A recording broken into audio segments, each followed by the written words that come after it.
The year was 1847, and the American frontier was as beautiful as it was merciless. For those brave enough to seek a new life in the Western Territories, the journey often revealed the true nature of those they traveled with. When young Hannah Mitchell found herself abandoned in the wilderness, her fate seemed sealed. 8 months pregnant and injured, she prepared to meet her end under the vast sky of the unsettled lands. But destiny had other plans when a Shawnee hunter named Takoda discovered her near death at the base of a ravine. What followed was a story of survival, unlikely friendship, and a new beginning that would challenge everything both of them believed about the world. Before we jump back in, tell us where you're tuning in from, and if this story touches you, make sure you're subscribed, because tomorrow I've saved something extra special for you. Spring had arrived late that year, but the promise of new beginnings finally convinced Thomas Mitchell that it was time to join the westward expansion. At 32, he had grown weary of his failing blacksmith business in Springfield, Illinois. His wife Hannah, 10 years his junior, and expecting their first child, had initially resisted the idea of traveling while with child. But Thomas had painted such a vivid picture of their future homestead in Oregon Territory. Lush valleys, abundant game, rich soil for farming, that she eventually succumbed to his enthusiasm. "Think of it, Hannah," Thomas would say, his eyes alight with ambition. "Our child will be born in a place where they can truly be free, where we can build something that belongs only to us." Hannah, with her honey-blonde hair often tied back in a practical braid and eyes the color of summer sage, had always been practical where her husband was impulsive, yet she loved him for his dreams and the way he spoke of the future with such certainty. So she packed their belongings, sold what little they couldn't take, and joined the Mitchell-Reed wagon train with 23 other families, all bound for Oregon. The train was led by Silas Reed, Thomas's second cousin, a man with a reputation for successfully guiding settlers west twice before. Tall and weathered, with a beard streaked with gray despite being only 40, Silas carried himself with the authority of someone who had seen both the wonder and terror of the untamed territories. The journey will take approximately 5 months. Silas had told the assembled families on that crisp April morning as they prepared to depart. "We'll reach Oregon before the first snow, God willing. But make no mistake, this journey will test every one of you. The weak of spirit need not apply." His eyes had lingered on Hannah and her swollen belly, and she had straightened her spine. In defiance, one protective hand resting on her unborn child. The first weeks of the journey had been almost pleasant, the spring weather mild, the terrain of the Great Plains manageable, spirits high with anticipation. Hannah had made friends with Sarah Miller, a young mother of 2 whose husband Daniel was a carpenter with dreams of building a sawmill in Oregon. Sarah's children, Emma and Joshua, aged 6 and 4, had taken to calling Hannah Auntie, which secretly delighted her as she anticipated motherhood. "You'll be a natural mother," Sarah assured her one evening as they sat by the campfire, the wagons circled for the night. "You have the patience for it, unlike me. Sometimes I think Daniel took to the idea of Oregon just to give the children more space to expend their energy." Hannah had laughed, but privately she worried. The baby was due in July, and they wouldn't reach Oregon until September. She would give birth somewhere on the trail, far from proper medical care or the comfort of a real bed. By the time they reached the foothills of the Rocky Mountains in late May, the mood of the wagon train had shifted. Food supplies were running lower than expected, partially due to poor hunting luck and partially because Silas had miscalculated how much they would need.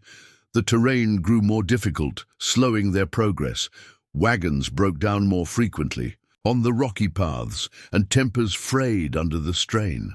Thomas, once so attentive to Hannah's needs, grew increasingly distant, spending more time with Silas and the other men, discussing alternate routes and hunting expeditions. Hannah noticed that Thomas often sat with Rebecca Hayes during meals, a widow traveling with her brother's family. With her raven hair and quick laugh, Rebecca was everything Hannah wasn't in her current state. Nimble, helpful, unburdened. "You're imagining things," Sarah insisted when Hannah confided her worries. "Thomas is just concerned about getting us all safely to Oregon. Men think they need to solve every problem themselves." But Hannah saw the way Thomas's eyes followed Rebecca around the camp, how his laughter came more easily in her presence. She tried to dismiss her suspicions as the irrational fears of a pregnant woman, but the seed of doubt had been planted. One evening in early June, as they made camp near a narrow river cutting through a rocky valley, Hannah overheard Thomas speaking with Silas behind their wagon. "She's slowing us down, Silas," Thomas said, his voice low but clear in the still dusk. "Yeah, the baby won't come for another month, and she can barely help with the daily chores anymore. At this rate, we won't reach the Willamette Valley before the mountain passes snow." "What exactly are you suggesting, Thomas?" Silas asked, his tone guarded. There was a pause before Thomas answered. "There's that missionary outpost about 2 days back.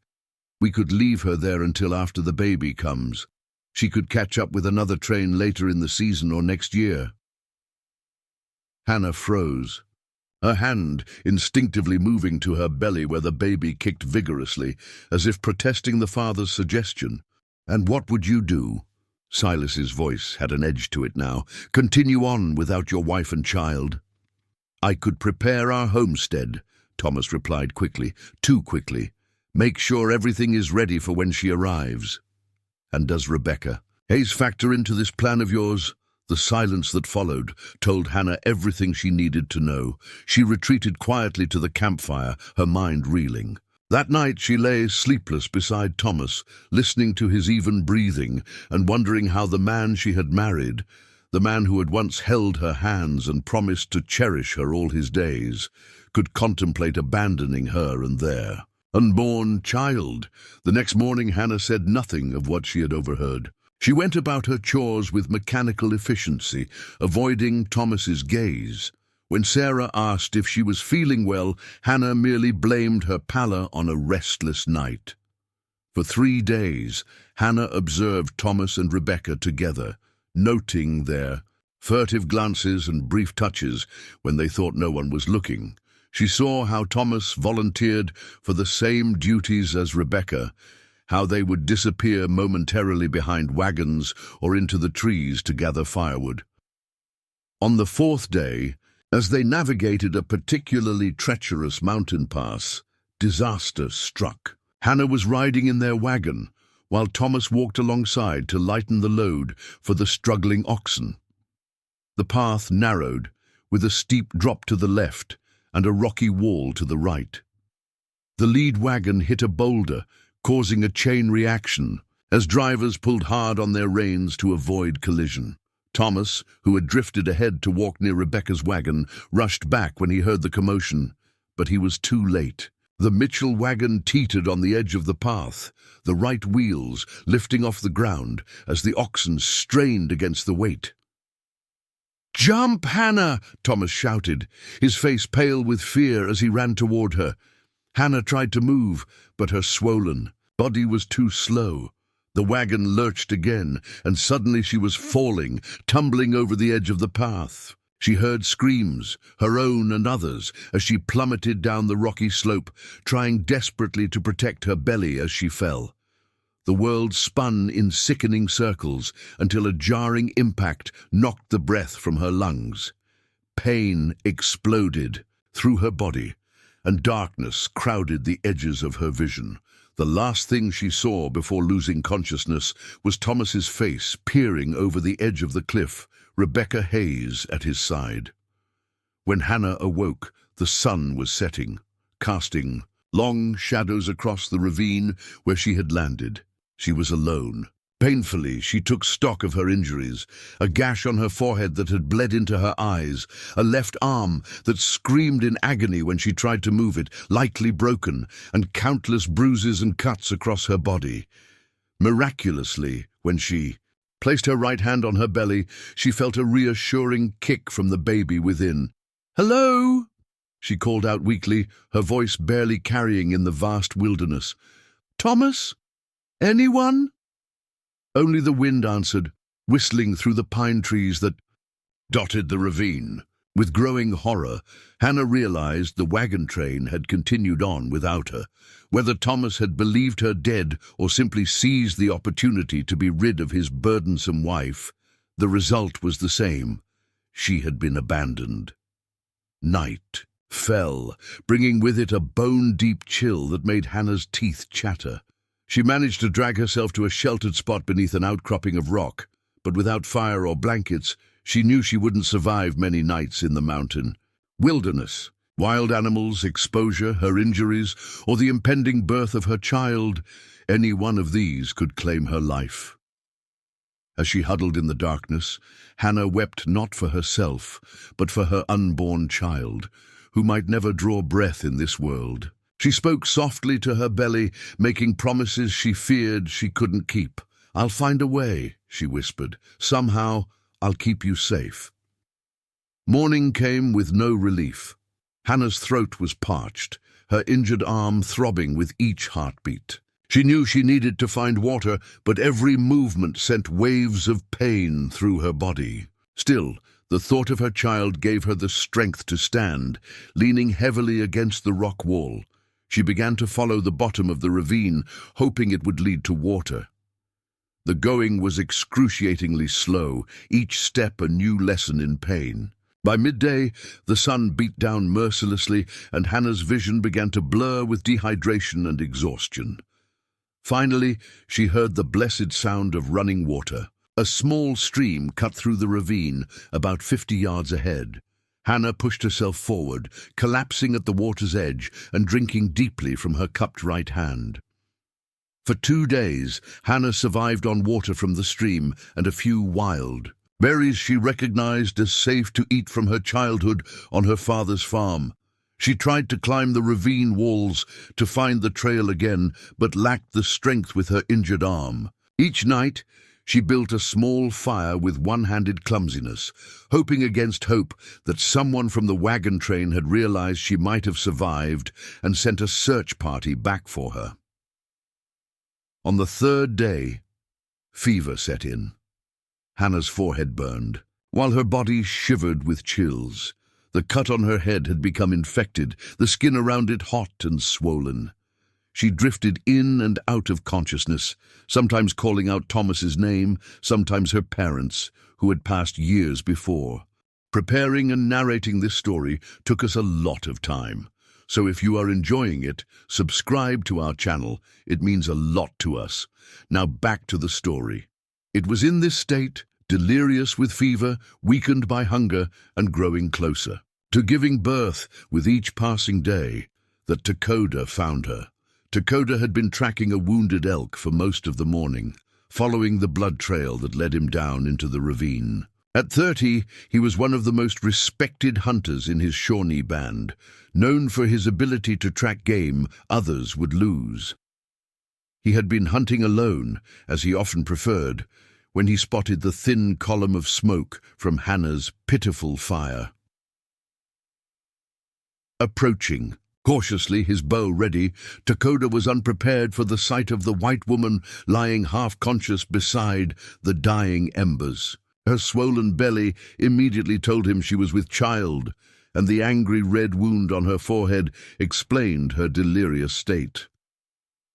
Hannah's eyes fluttered open at the sound of his approach, fear momentarily cutting through her fever as she saw the Shawnee hunter standing over her. She had heard stories all her life about the savage Indians who roamed the territories, tales of scalping and kidnapping that mothers used to frighten disobedient children. But in her current state, even such a fate seemed preferable to dying, alone in the wilderness. "Please," she whispered, her voice cracked and dry. My baby." Dakota understood enough English to comprehend her plea. He had traded with white settlers at outposts and learned their language, though he rarely had reason to use it. He knelt beside her, setting down his bow and reaching for his water skin. "Drink," he said, holding it to her cracked lips. Hannah drank gratefully, studying the man through fever-hazed eyes. His black hair was pulled back from a face marked with a single line of red paint across the cheekbones. His buckskin clothing was adorned with intricate beadwork, and around his neck hung a small leather pouch decorated with porcupine quills. "My name is Hannah," she managed to say after drinking. "Hannah Mitchell." "Takoda," he replied, pointing. To himself, he examined her injuries with careful hands, his face giving away nothing of his thoughts. When he touched her broken arm, Hannah couldn't suppress a cry of pain. Takoda nodded, as if confirming something to himself, then stood. Hannah felt a surge of panic. "Don't leave me," she pleaded. Takoda shook his head and made a gesture indicating he would return. He pantomimed sleep, then pointed at her, conveying that she should rest. Too weak to protest, Hannah closed her eyes, certain that when she opened them again, the Shawnee hunter would be gone, a fever dream dispelled by the harsh light of reality. But Takoda did return, carrying a bundle of herbs and strips of leather. With skilled hands, he fashioned a splint for her broken arm, securing it with the leather strips. He ground some of the herbs into a paste, applying it to the infected wound on her forehead. Others he brewed into a bitter tea, which he encouraged her to drink, despite its unpleasant taste. As darkness fell again, Takoda built a proper fire and roasted strips of venison from the elk he had tracked. The rich smell made Hannah's mouth water, and she realized it had been days since she'd had real food. He fed her small pieces, cautioning her with gestures to eat slowly. That night, for the first time since her fall, Hannah slept deeply, comforted by both the medicine Takoda had given her and the knowledge that she was no longer alone in the wilderness. When she woke the next morning, her fever had broken and her mind was clear. Takoda was already awake, adding wood to the fire and preparing more of the medicinal tea. When he saw that she was awake, he nodded in approval, noting the improved clarity in her eyes. "Thank you," Hannah said. "You saved my life." Takoda's expression remained impassive, but he inclined his head slightly in acknowledgement. "My husband," Hannah began, then faltered. How could she explain that she had been abandoned, that the father of her child had chosen to leave her for dead rather than burden himself with her care? "White men go," Takoda said, making a sweeping gesture with his hand to indicate the wagon train's continued journey. It wasn't a question. Hannah nodded, tears welling in her eyes despite her determination not to cry. "They left me behind." Takoda's dark eyes studied her face, and Hannah wondered what he saw there. A weak white woman, abandoned by her own kind. A burden he now felt obligated to care for. "The baby comes soon," he said, pointing to her belly. "Yes," Hannah agreed, placing her good hand protectively over her child. "A few weeks, maybe less now." Takoda considered this information, his face unreadable. Then he made a decision. Rising to his feet, he began to gather their meager camp. Extinguishing the fire and collecting his hunting tools. "We go," he said. "My people's camp, medicine woman there. Help with the baby." Hannah stared at him in disbelief. "You'd take me to your camp, but won't your people be angry?" Takoda shook his head. "Nah, Ka, our medicine woman, she help all who need. White or Shawnee, no matter." With gentle hands, he helped Hannah to her feet, supporting her weight as she swayed unsteadily. The journey would be difficult in her condition, but staying in the ravine would mean certain death for her and her child. Hannah had no choice but to trust this stranger who had shown her more kindness in one day than her husband had in the final months of their marriage. As they began their slow journey toward the Shawnee camp, Hannah felt a curious mixture of fear and hope. She had lost everything she had once valued: her home, her husband, her place in society. Yet somehow, in the vast wilderness where she had expected to die, she had found an unexpected ally. Whether that alliance would be enough to ensure her survival and that of her unborn child remained to be seen. What neither Hannah nor Dakota could know was that their chance meeting in that remote ravine would set in motion events that would change not only their own lives, but the lives of two very different communities on the American frontier. The journey to the Shawnee encampment was arduous. What would have taken Dakota half a day alone stretched into 3 days with Hannah's condition. They traveled at dawn and dusk, resting during the hottest hours when the June sun beat down mercilessly upon the land. Hannah's broken arm, though splintered, throbbed with each step, and her advanced pregnancy made every movement a challenge. Dakota fashioned a walking stick from a sturdy branch to help her balance, and when the terrain grew too difficult, he supported her with a strong arm around her waist. Each night he built a fire and prepared simple meals of game meat and wild plants, always ensuring Hannah ate first. "Why are you helping me?" Hannah asked on the second night as they sat beside the campfire. The question had been weighing on her mind since he first found her.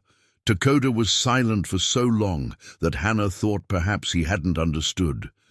Then he spoke, his English measured and deliberate. "Many winters ago, my sister carried child. Heavy, snow come, no food. She tried to reach the next village. His face remained impassive, but his eyes reflected an old pain. No one help. Both die." Hannah placed her good hand on her belly, feeling the baby shift beneath her palm. "I'm sorry," she whispered. Dakota nodded once. "Great Spirit put you in my path, not the same as my sister, but—" He struggled for the words. "Second chance." On the third day, as the sun began its descent toward the western horizon, they crested a ridge overlooking a valley nestled between two gentle hills.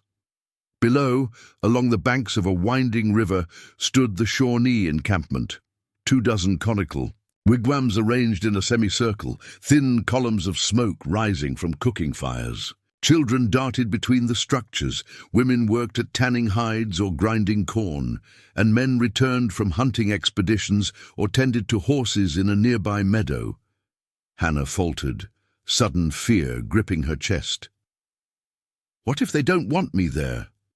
Dakota considered her with steady eyes. "Some will not," he admitted, "but Naukar will accept, and Dakota's word has weight." As they descended into the valley, their approach was noticed. Children stopped their play to stare, pointing and whispering. Women straightened from their work, expressions guarded. A group of hunters, returning with the day's catch, moved quickly to intercept them, hands resting on knife hilts. The leader of this group was an imposing man, taller than Dakota with shoulders like granite. His face was lined by sun and experience, his eyes sharp as he assessed the strange pair approaching his village. "Makya," Dakota greeted him in Shawnee. What followed was a rapid exchange that Hannah couldn't understand, though she recognized the tension in the conversation. Several times, Makya gestured at her with clear displeasure, his voice rising. Dakota remained calm, his responses measured but firm. Finally, an older woman emerged from one of the larger wigwams and approached. She was small in stature, but carried herself with unmistakable authority. Her silver-streaked black hair was braided and wrapped with strips of dyed leather, and her deer-hide dress was adorned with intricate beadwork. Around her neck hung various pouches and amulets that rattled softly as she walked. "Naukar," Dakota said with evident relief, inclining his head respectfully. The medicine woman surveyed Hannah with keen eyes that missed nothing. The splintered arm, the healing wound on her forehead, the exhaustion in her posture, and the prominent swell of her belly Without hesitation, she stepped forward and placed her wrinkled hands on Hannah's abdomen, closing her eyes briefly. When she spoke, it was in surprisingly clear English. "The child is strong, but sits wrong." Her dark eyes met Hannah's. "How many moons until birth?" 3 or 4 weeks, Hannah answered, then added uncertainly, "I think." Nokar shook her head. "Sooner, I believe. The fall may have hurried things."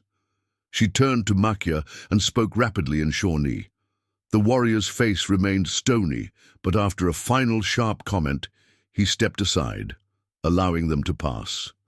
He says, "You may stay until the child comes," Nokar translated, though Hannah suspected the actual message had been less gracious.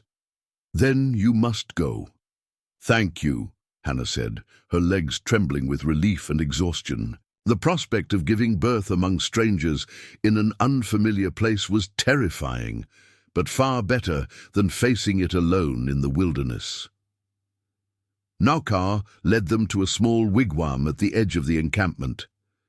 "This was for storing winter provisions," she explained. "Now empty until fall. You will stay here." The interior was simple, a fire pit in the center, sleeping mats of woven reeds along one wall, and various hooks for hanging belongings. It was modest, but to Hannah, who had spent nights exposed to the elements, it seemed like luxury. "Rest now," Nokar instructed. "Tomorrow we will prepare for the child." After the medicine woman left, Takoda lingered at the entrance. "I will bring food," he said, then hesitated. "You are safe here. Nokar's word is strong medicine."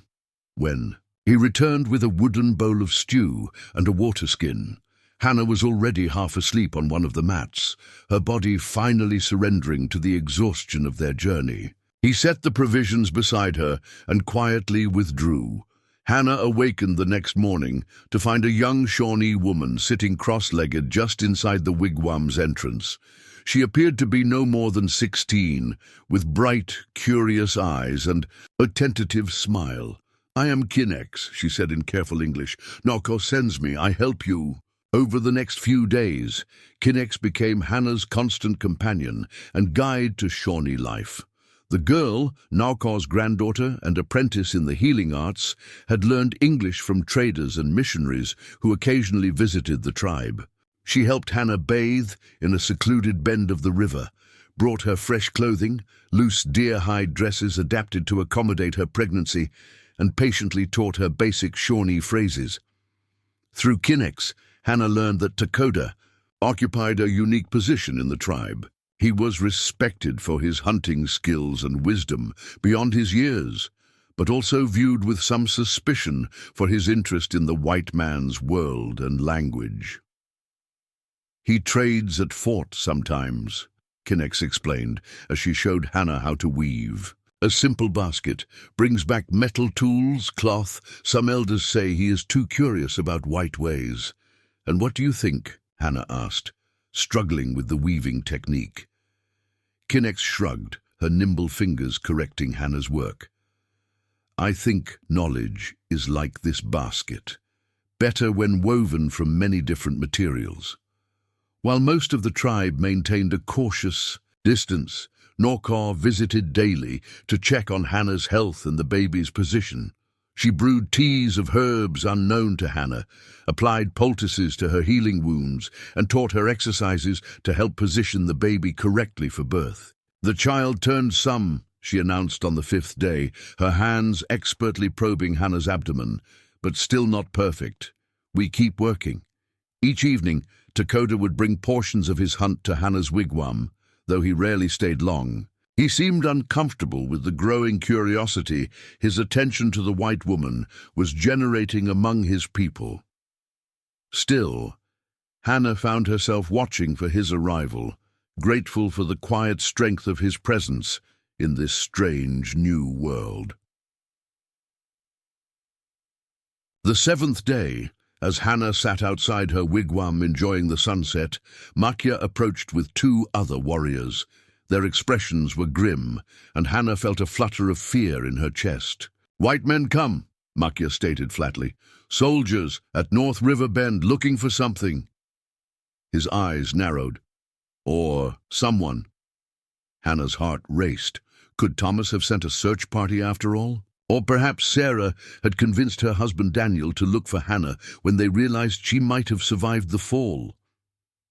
For a moment, hope surged through her. Then she remembered the reality of her situation. Alone, pregnant, living among a Shawnee tribe.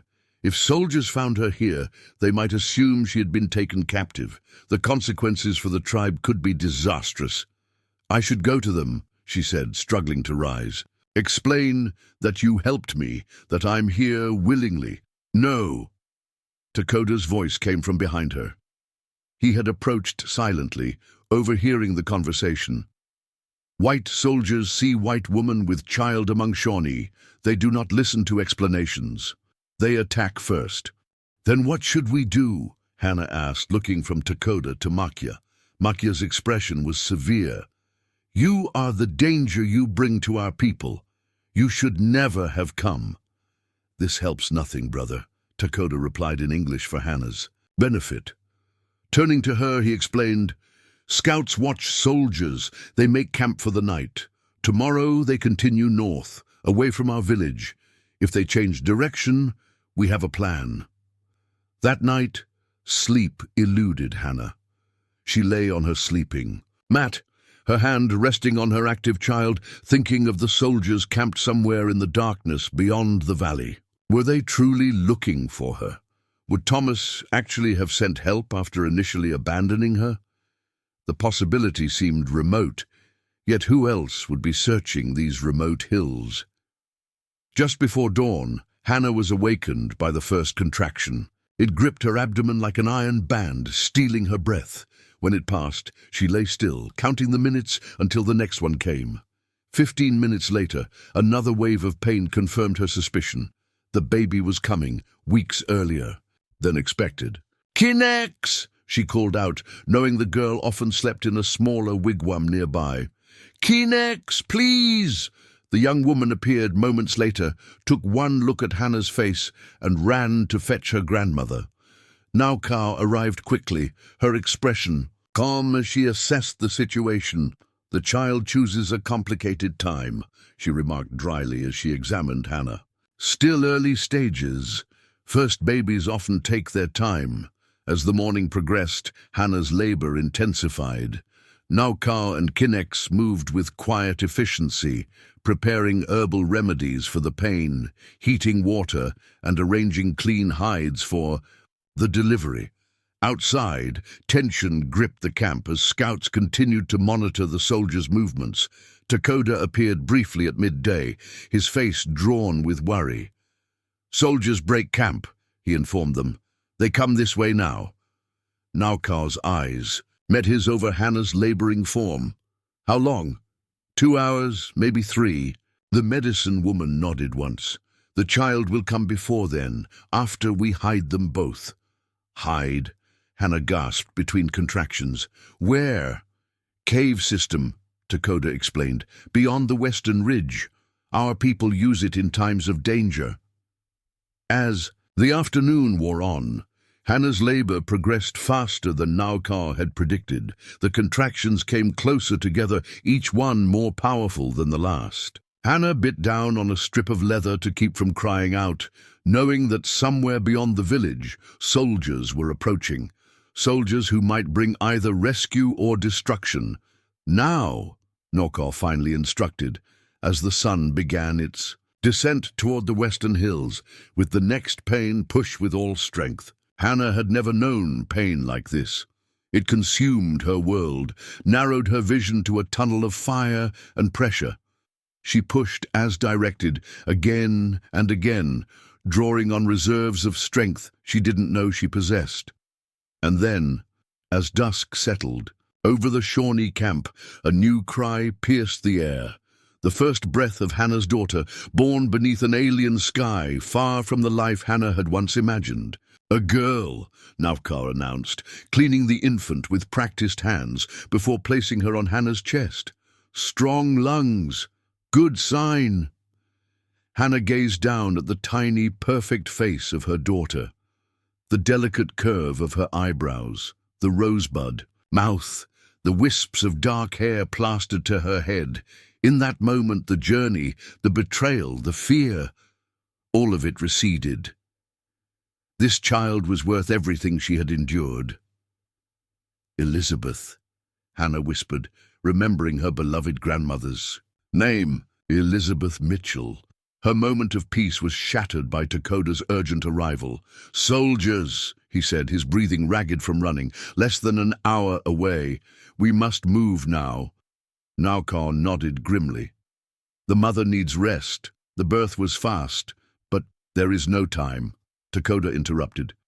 "Makia prepares the warriors. He says, if the white woman is found here, blood will flow." Hannah struggled to sit up, clutching her newborn daughter. "I won't let that happen," she insisted, though her body trembled with exhaustion. "Help me stand." What followed was a blur of pain and determination. Kinex wrapped the newborn securely against Hannah's chest.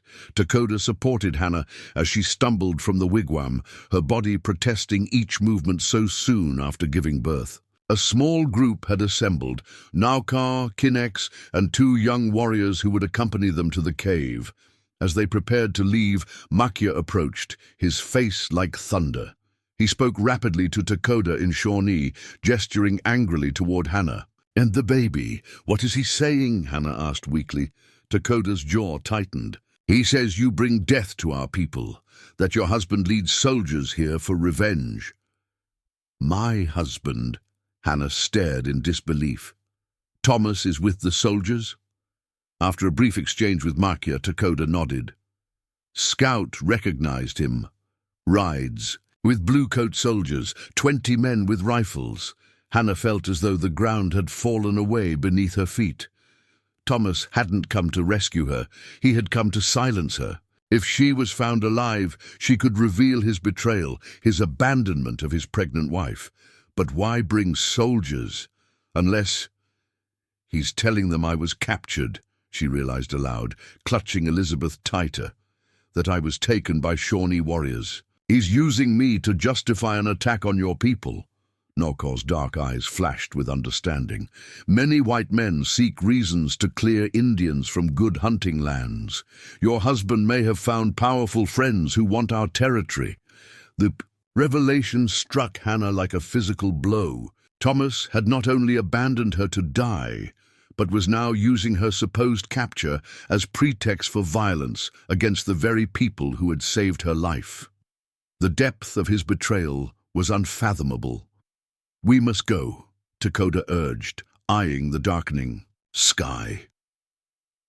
Now, with her newborn daughter secured against her chest and supported by Dakota's strong arm, Hannah began the painful journey toward the caves beyond the western ridge. Each step was agony, her body still raw from childbirth, but she pushed forward, driven by the knowledge that lives depended on her reaching safety.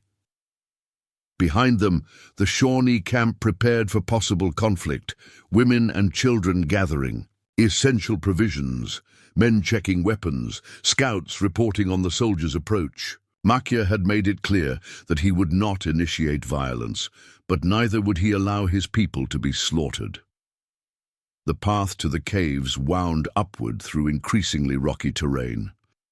Hannah stumbled frequently, once falling to her knees. With a cry of pain that startled little Elizabeth into wailing. "Shh, little one," she soothed, even as tears of exhaustion tracked down her own cheeks. "We must be quiet now." Dakota lifted Hannah into his arms, ignoring her weak protests. "No time," he said simply, and began to carry both mother and child up the steep path. Though strong, he was not a large man, and the burden was considerable. Still, he moved with determined efficiency, his breathing controlled and steady. They had nearly reached the ridge when they heard it, the distant sound of hoofbeats approaching the Shawnee camp below. The night had fully fallen now, and in the moonlight they could see the torches of the soldiers as they surrounded the village. "Faster!" Naukar urged from behind them. "They must not hear the child." But Elizabeth perhaps sensing her mother's fear, began to cry again, a high, thin wail that seemed to carry in the still night air. Hannah tried desperately to soothe her, offering her breast, rocking her gently, but the infant was inconsolable. Takoda set Hannah down at the top of the ridge, his expression grave. "Stay here," he instructed. "I go back. Draw attention away from your path." "No!" Hannah clutched at his arm. "They'll kill you." "If soldiers find a cave, they kill all," he countered. "I lead them in the wrong direction." Before she could protest further, he spoke rapidly to Narkor in Shawnee. The medicine woman nodded solemnly, then took Hannah's arm to guide her forward. "Come," Narkor said firmly. "Takoda knows what he does." As they disappeared into the cover of the trees that dotted the ridge, Hannah looked back one last time. Takoda stood silhouetted against the night sky, watching them go. Then he turned and began to descend toward the encampment, one man walking deliberately into danger to protect a woman and child who weren't his own. In that moment, with her daughter in her arms and her heart in her throat, Hannah Mitchell realized that she had lost one life, but might have found another if they survived the night that lay ahead. The caves loomed before them now, dark mouths in the mountainside that promised either shelter or entombment. As Narkor led her into the shadowy depths, Hannah whispered a prayer, not to the god of her childhood, but to whatever spirits might be listening in this wild land. "Keep him safe," she murmured, thinking of Takoda even as she followed Narkor deeper into the darkness, "and show me the way forward from here." Behind them, the first shots rang out in the valley below. Deep within the cave system, Hannah couldn't distinguish between the pounding of her heart and the distant echoes of gunfire. The natural caverns twisted in labyrinthine patterns there, walls cool and slick with moisture, the air heavy with the scent of earth and stone. Narkor led the small group with unwavering confidence, navigating the darkness with only a small torch of pine resin that cast dancing shadows across the ancient rock formations. Elizabeth had finally settled against Hannah's chest, lulled by exhaustion into a fitful sleep. Each time the newborn stirred, Hannah held her breath, terrified that a cry might echo through the caves and reveal their location.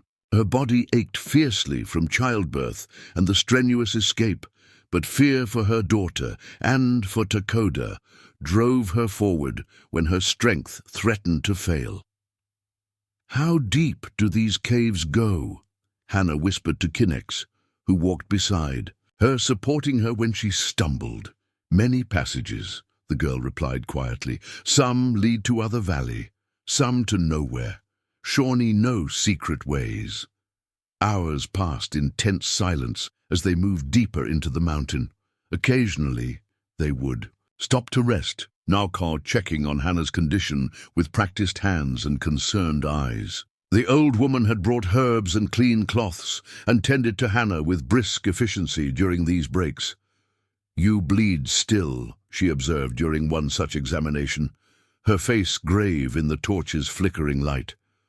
"Too much walking too. Soon after birth, I had no choice," Hannah replied, wincing as Narkor applied a poultice of pungent herbs to stem the bleeding. "No," the medicine woman agreed, "but the body does not care about the reasons, only knows it is wounded."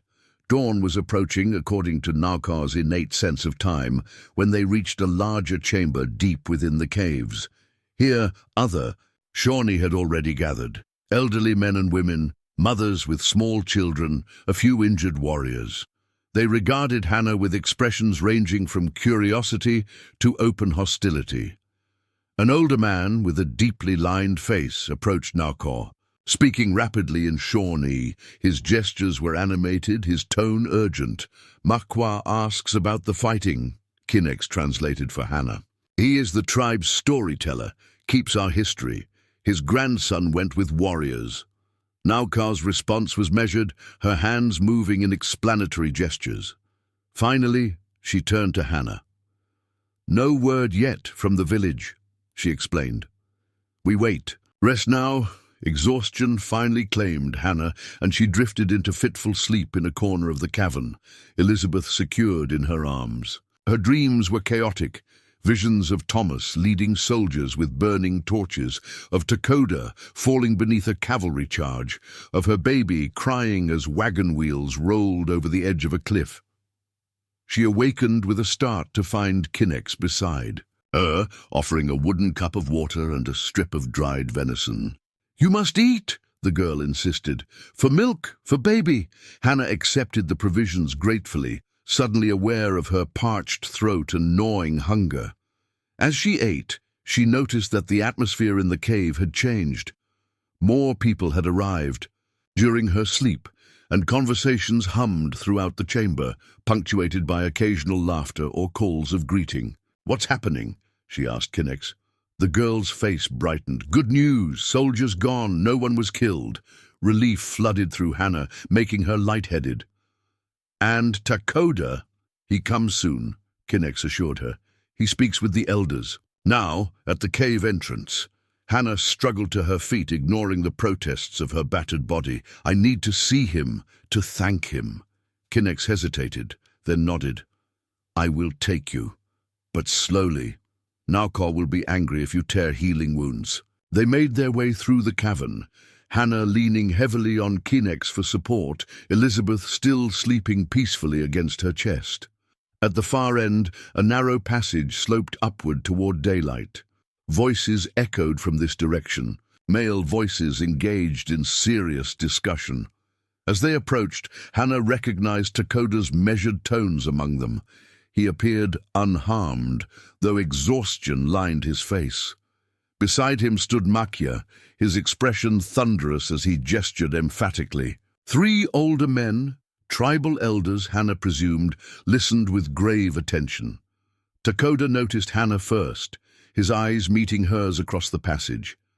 Something flickered in his gaze, relief, perhaps, or concern, before he turned back to the elders and spoke a few final words. The group dispersed, Makia brushing past Hannah without acknowledgement, his disapproval radiating like heat. "You should be resting," Takoda said as he approached, his eyes taking in her pallor and unsteady stance. "I heard the soldiers were gone," Hannah replied. "No one was hurt." Takoda's expression tightened almost imperceptibly. 2 warriors wounded, none killed. Soldiers searched the village, found nothing suspicious, then continued north. "And Thomas, my husband?" He led them, claimed Shawnee raiders took his pregnant wife from the wagon train. Takoda's voice was carefully neutral. "Convenient story.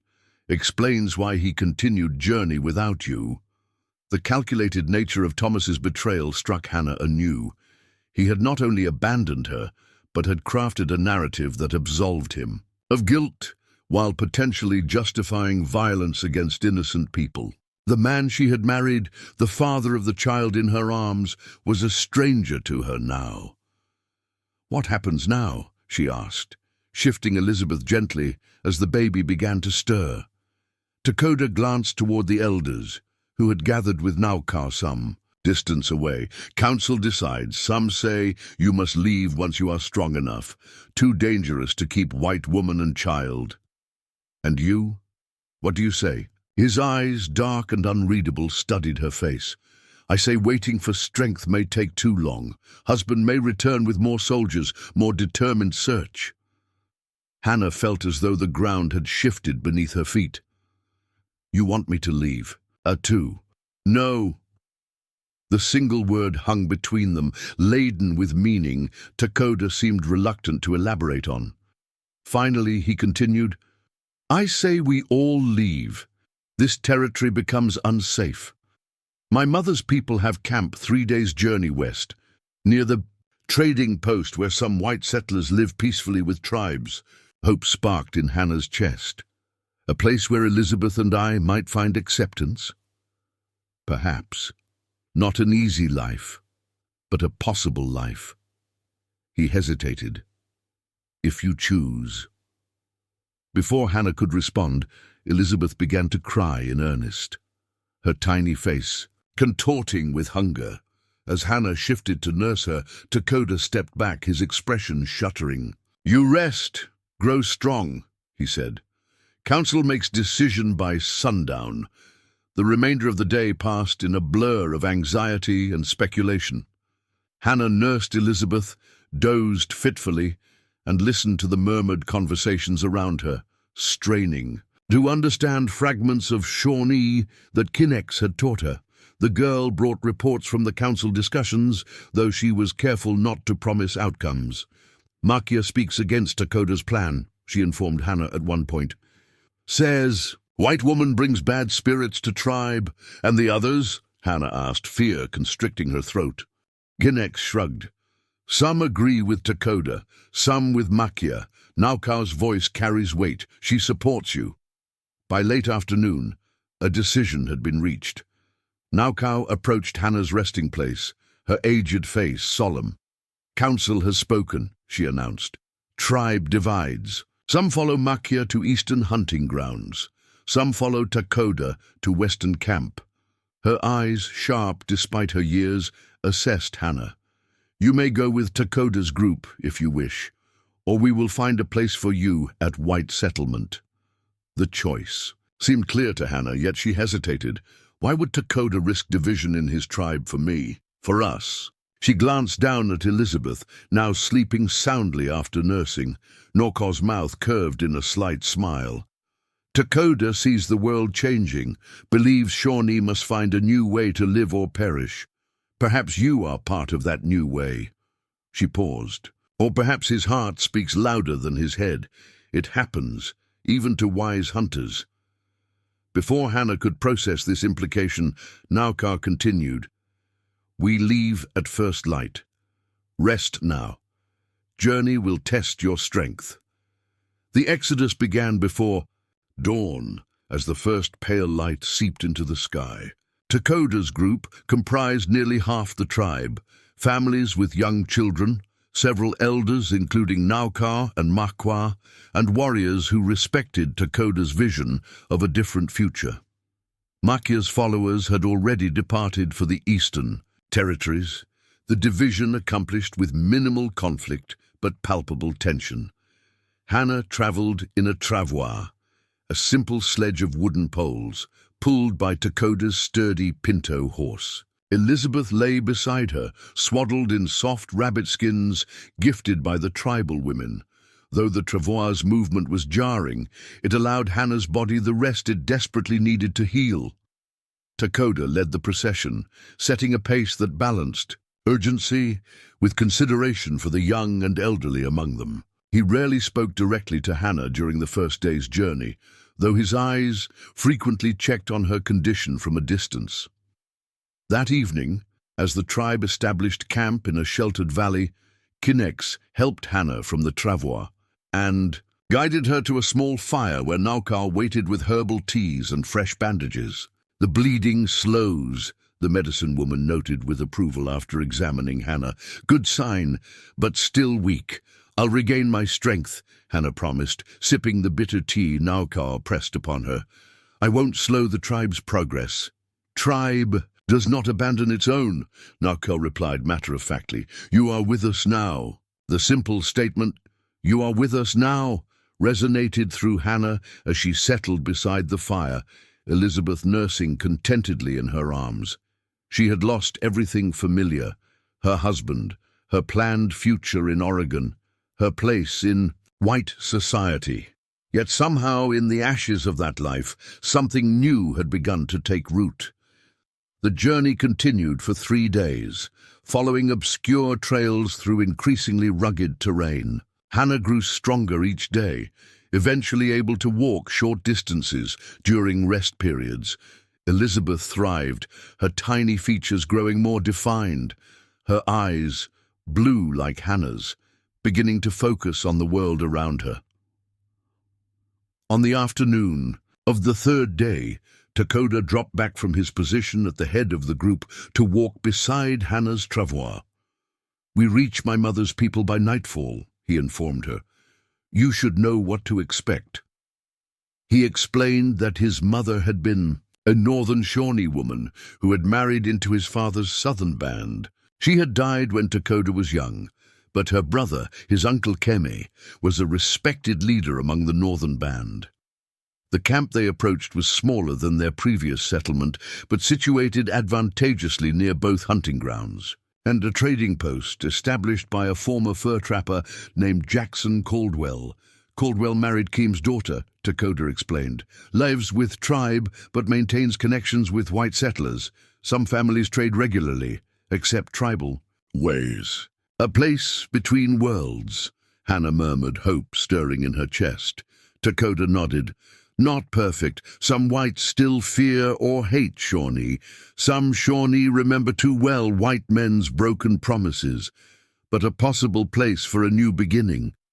As dusk approached, they crested a hill overlooking a broad valley. Below, alongside a swift-flowing river, stood the northern Shawnee camp, 24 wigwams arranged in a circular pattern, surrounded by corrals for horses and areas for crop cultivation. Smoke rose from cooking fires and children played, near the river's edge, under watchful adult eyes. What surprised Hannah most was the sight of several log cabins built at the camp's perimeter, structures that blended white settlers' building techniques with Shawnee practical adaptations. In the fading light, she could see figures moving between the tribal dwellings and these cabins, suggesting an integration she had never imagined possible. Their arrival caused immediate excitement. Children ran to meet them, adults emerged from wigwams, and dogs barked in chaotic greeting. A tall, broad-shouldered man with graying temples approached Dakota first, clasping his arms in warm welcome before turning curious eyes toward Hannah. And Elizabeth, my uncle Keme, Dakota introduced him. He speaks some English. Keme studied Hannah with frank assessment. Dakota's message said you fell from the wagon train. Husband left you to die. Hannah nodded, self-consciously adjusting Elizabeth's blanket. Yes, your nephew saved both our lives.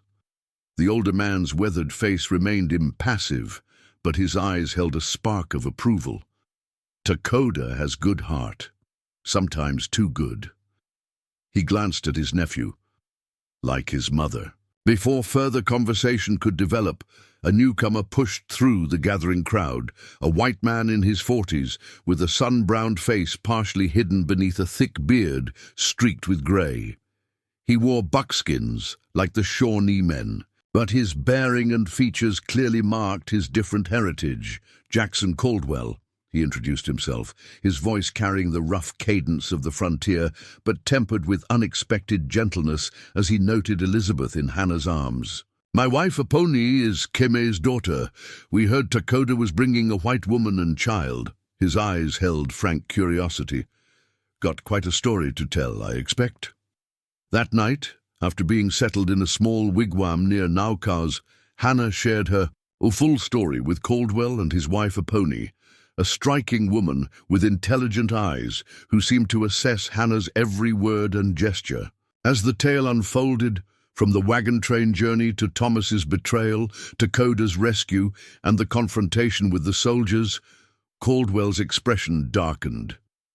Your husband's a piece of work, he commented grimly when she finished, using your capture as an excuse to push for action against the Shawnee. It's an old pattern. Claim Indian atrocities, use it to justify taking their land. Will they come here? Hannah asked, fear clutching at her heart. Thomas and the soldiers. Caldwell exchanged a glance with his wife before answering. Possibly. These hills are becoming valuable. Rumors of gold in the streams, good timber, prime hunting. The government's been pressing tribes to cede more territory.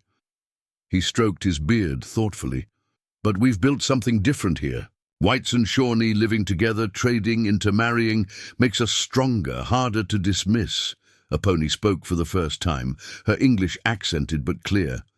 Your husband, he saw you fall. Saw where? Hannah considered this. The ravine was deep, rocky. From above, he would have seen me fall, but not where I landed. In truth, I'm not sure how I survived. So he cannot be certain you died, Aponi pointed out. Only that you disappeared. The implication hung in the air between them. Thomas believed she was either dead or captured, but he couldn't be certain which.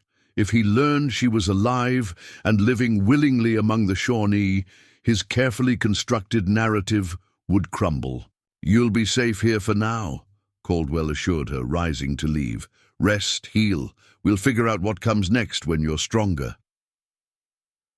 Over the following weeks, Hannah gradually integrated into the rhythms of the mixed community.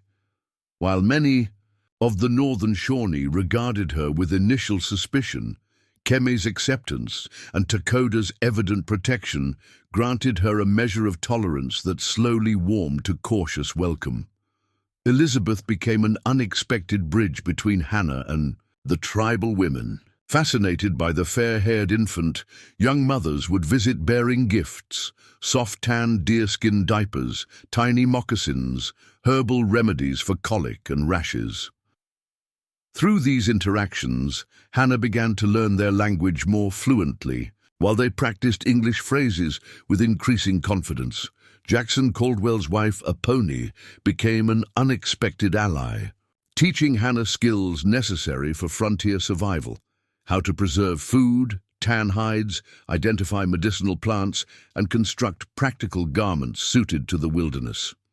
Though 10 years Hannah's senior, Aponi approached her not as a student but as a fellow woman making her way in a challenging world. "I was first Shawnee woman to marry white man in this band," she explained one afternoon as they worked together stretching a deerskin.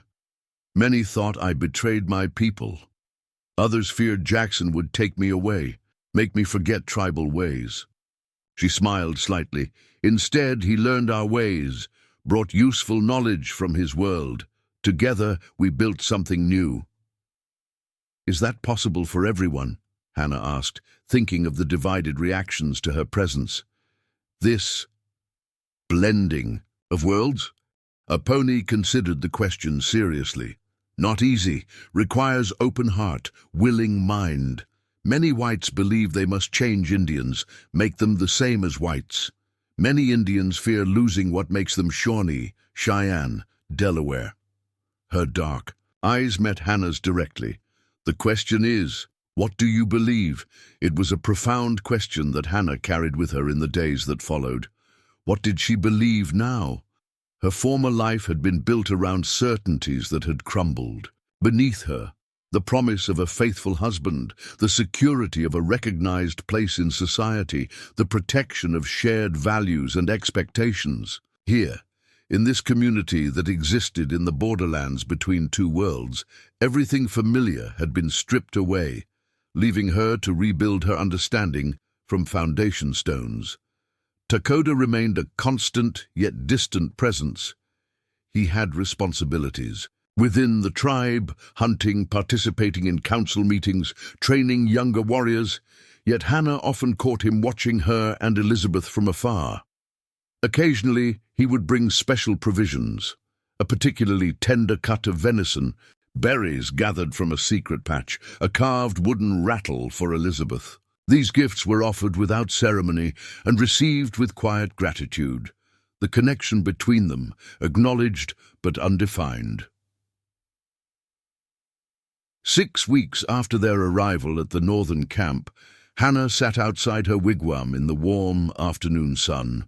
Elizabeth, sleeping in a cradle board made by the tribal women. Her strength had fully returned, her body healed from childbirth and the arduous journey. She was working on a pair of moccasins, her first solo attempt after a pony's patient instruction.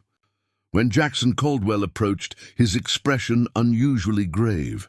"Hannah," he greeted her, settling on a log beside her. "Got word from the trading post yesterday. Thought you should know." She set aside her work, instantly alert to his tone. "What is it?" "Wagon train from Illinois came through.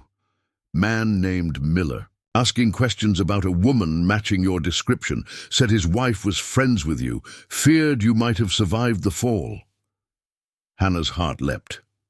"Sarah Miller, Daniel's wife." Caldwell nodded. "Seems they completed the journey to Oregon, but she couldn't rest easy not knowing your fate. Her husband came back east on business, has been asking at every outpost and settlement if anyone's seen you. Tears sprang to Hannah's eyes. Sarah had not forgotten her, had worried about her all these months. "Did you tell him I'm here?" She asked, emotions warring within her, joy at being remembered, fear of being found, uncertainty about what she wanted now.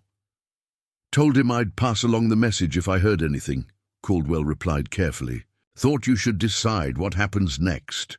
"Thomas?" Hannah asked, sudden fear clutching at her heart. "Any word of him?" "According to Miller, your husband claimed you were taken by Shawnee raiders. When no ransom demand came, he declared you dead, held a memorial service in Oregon, and—" Caldwell hesitated. "And," Hannah prompted, though she already suspected what was coming, "married Rebecca Hayes 2 months later. They're expecting a child in the spring." The news should have devastated her, Hannah thought, but instead she felt an odd sense of completion, the final severing of ties to her former life. Thomas had moved on so quickly, so callously, that any lingering doubt about her decision to remain with the Shawnee vanished like morning mist. "Miller leaves the trading post tomorrow," Caldwell continued, "heading back to Oregon. If you want to send a word to his wife, or if you want to—" He let the sentence hang unfinished. The choice crystallized before Hannah with unexpected clarity. She could return to white society, not as Thomas Mitchell's wife, but as a widow with a child, dependent on the charity of friends like Sarah. She could reclaim her former identity, the comfortable familiarity of her own culture and traditions, or she could stay in this place between worlds, building something new from the fragments of her old life and the possibilities of this unexpected one. A life where her daughter might grow up understanding both sides of her heritage, where Hannah herself was learning to see with new eyes. As she considered her options, her gaze drifted toward the edge of the camp, where Dakota was returning from a hunting expedition, a deer slung across his shoulders. He paused, seeming to sense her attention, and their eyes met across the distance, a connection that had deepened through shared danger, mutual respect, and unspoken possibility. In that moment, Hannah Mitchell made her decision, one that would shape not only her future and her daughter's, but perhaps, in some small way, the future of two peoples learning to share a changing frontier. "Tell Sarah I'm alive and well," Hannah told Jackson Caldwell the next morning. They stood at the edge of the settlement as the sun crested the eastern hills, painting the valley in gold. "Tell her Elizabeth and I have found a home here, among people who showed us kindness when we needed it most." Caldwell nodded, his weathered face thoughtful. "And if she wants to come find you?" Miller seemed determined to ease his wife's mind. Hannah considered this, watching Elizabeth sleep peacefully in the cradle board strapped to her back.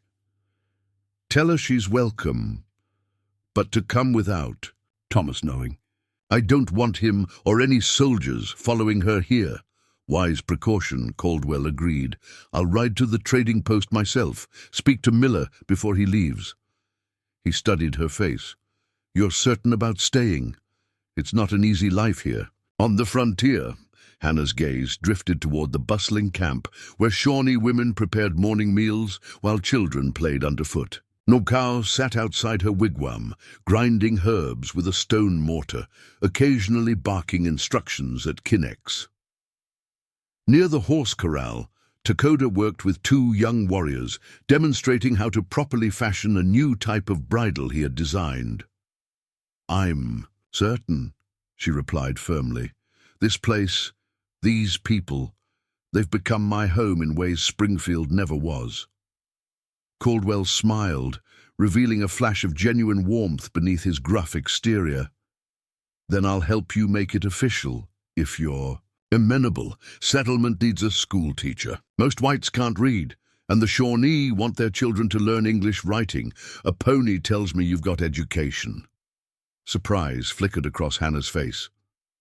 I taught children in Illinois before I married Thomas, but I never considered... Think about it, Caldwell suggested. Community would provide for you and the little one, give you standing on your own. The offer resonated within Hannah, a chance to contribute, to establish herself not as someone's wife or someone's rescue, but as a valued member of this blended community. She agreed to consider it, watching thoughtfully as Caldwell mounted his horse and rode toward the trading post, carrying her message to the outside world. That evening, as Hannah sat outside her wigwam mending a torn dress, Takoda approached, his expression uncharacteristically hesitant. He carried something wrapped in soft deerskin. "Caldwell says you stay," he said, settling beside her on a wooden bench Jackson had crafted.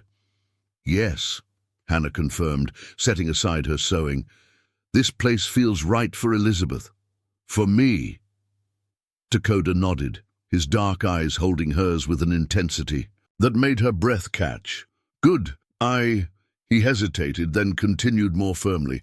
"I have a gift for Elizabeth." He unwrapped the deerskin bundle to reveal an exquisite cradleboard, smaller than the one Hannah currently used.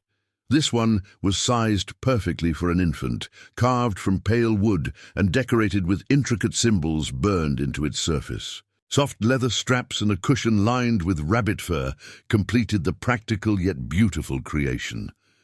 "Takoda," Hannah breathed, running her fingers over the smooth wood. "It's beautiful. Did you make this?" He nodded, a rare smile warming his features. Shawnee tradition.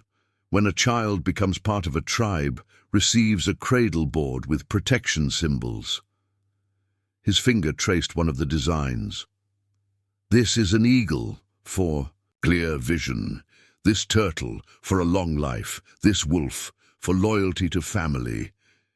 Hannah blinked back unexpected tears. "You consider Elizabeth part of the tribe?" "She is born of two worlds," Takoda replied solemnly. "Like many here, both belongs to herself." He paused, seeming to gather his thoughts. "Hannah Mitchell also belongs, if she wishes." The simple statement contained layers of meaning that Hannah wasn't sure she was ready to unravel. Instead, she placed her hand over his, where it rested on the cradle board. "Thank you. For this. And for..." Words failed her, inadequate to express all she owed this man. Takoda turned his hand beneath hers, their palms meeting in a gentle clasp. No thanks needed between family. The word hung between them. Family, neither a declaration nor a question, but a possibility opening before them like a door to an uncharted territory. Before Hannah could respond, a commotion at the edge of the camp drew their attention. Voices rose in alarm, and warriors moved quickly toward the eastern perimeter. Takoda released her hand and stood, instantly alert. "Stay here," he instructed, already moving toward the disturbance. Naturally, Hannah did exactly the opposite. Securing Elizabeth, who had awakened at the noise, she followed at a cautious distance. A small crowd had gathered around a horse and rider, one of the young Shawnee warriors who patrolled the boundaries of their territory. The young man spoke rapidly in Shawnee, his gestures animated and urgent. Even with her limited understanding of the language, Hannah could grasp the gravity of his news from the reactions of those listening, faces hardening, women drawing children closer, men exchanging grim glances. Keme noticed her hovering at the edge of the gathering and motioned her forward. "You should hear this," he said gravely. "What's happened?" Hannah asked, unconsciously holding Elizabeth tighter against her chest. "Patrol spotted soldiers," Takoda explained, his face drawn with concern. 20 men, led by Army captain. They camped 10 miles east near old hunting grounds. Hannah's blood ran cold. "Thomas!" Patrol did not see him, but saw another white man with soldiers. Government man, wearing city clothes. "An Indian agent," Caldwell interjected, having returned from the trading post in time to hear the news. Based on the description, sounds like Peterson from the Territorial Office. He's been pressuring tribes to sign new treaties, cede more land. Why come here with soldiers? Kemi demanded, his weathered face deeply lined with concern. We signed. The last treaty. Gave up Eastern Valleys already. Caldwell's expression darkened. Word at the trading post is the territorial governor's impatient for more land. Gold prospectors, timbermen, settlers all pushing for access to Shawnee territory. Peterson's likely here to renegotiate with a show of force behind him. Or create an incident to justify taking land, Takoda added grimly. Hannah felt sick with realization. This is my fault. If Thomas told them I was captured by Shawnee. No, Takoda said firmly. White men always find reason to take Indian land. Your husband provides a convenient story, nothing more. Kemi called the council together immediately, gathering the elders and warriors in the central clearing. Hannah, as the only white woman in the camp, was invited to join, a mark of how her status had evolved in the weeks since her arrival. The council's discussion was heated. Some advocated for immediate relocation deeper into the mountains, abandoning the settlement before the soldiers arrived. Others argued for standing firm on their treaty rights, refusing to be intimidated into further concessions. We cannot keep running, Takoda insisted, his voice carrying authority despite his relative youth. Each time we retreat, they push the boundary farther. Soon no land left for Shawnee. And if we stay and fight, an elder woman challenged. Soldiers have rifles, cannons perhaps. Our children die for pride. Not fight, Takoda clarified. Stand together, Shawnee and white settlers who live with us. Show Peterson we are not separate peoples to divide, but one community with shared interests. The debate continued as dusk settled over the camp. Hannah listened intently, struck by the complexity of the tribe's predicament. These were not the simplistic savages of frontier tales, but a people navigating impossible circumstances with intelligence and wisdom. Eventually, Kemi called for a decision. We stay, he declared, looking to each council member for confirmation. We meet soldiers and government man as a united people. Show strength in peace, not war. As the council dispersed, Caldwell approached Hannah, his expression grave. There's something you should know. I spoke with Miller at the trading post. Thomas Mitchell isn't just spreading tales of your capture. He's been appointed special advisor to the territorial governor on the Indian problem.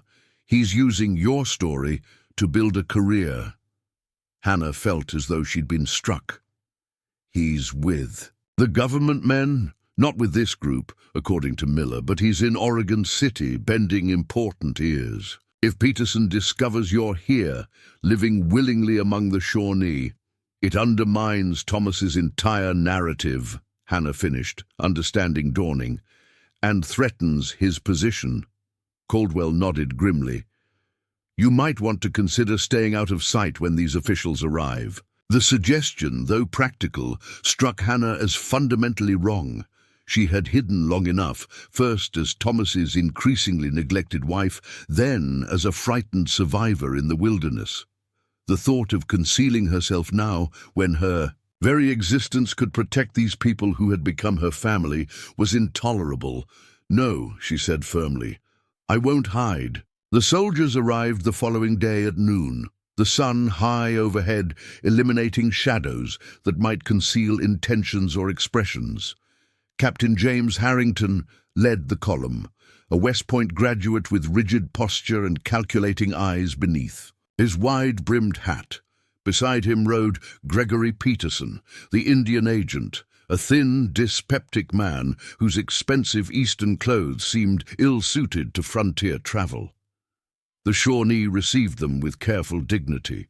Kemi, as principal chief, stood at the center of the greeting party, flanked by tribal elders, respected warriors, and, deliberately, the white settlers who had integrated into the community. Jackson Caldwell stood prominently among them, his Status as a successful trader lending weight to the reception, Hannah remained slightly apart, Elizabeth secured in her new cradleboard. She had debated her appearance carefully that morning, ultimately choosing to wear a dress that blended elements of both cultures. The cut was traditional American, but the decorative beadwork and fringe were distinctly Shawnee. Her hair, grown longer during her months with the tribe, was partially braided in the style a pony had taught her. Captain Harrington's gaze swept over the assembled community, his expression betraying nothing. Peterson, however, made little effort to conceal his distaste as he surveyed the mixed settlement. "Chief Keme," Peterson began after dismounting, dispensing with traditional Shawnee greetings in favor of brisk efficiency. "I bring a message from the territorial governor. Recent developments require adjustments to our previous agreement." "We honor treaty signed 2 summers past," Keme replied evenly. "Shawnee keep our word." Peterson's mouth tightened. "Circumstances change. Gold has been discovered in streams within your territory. Settlers require access. The governor proposes a new reservation boundary, 15 miles west of present location." A murmur ran through the gathered tribe. The implications were clear.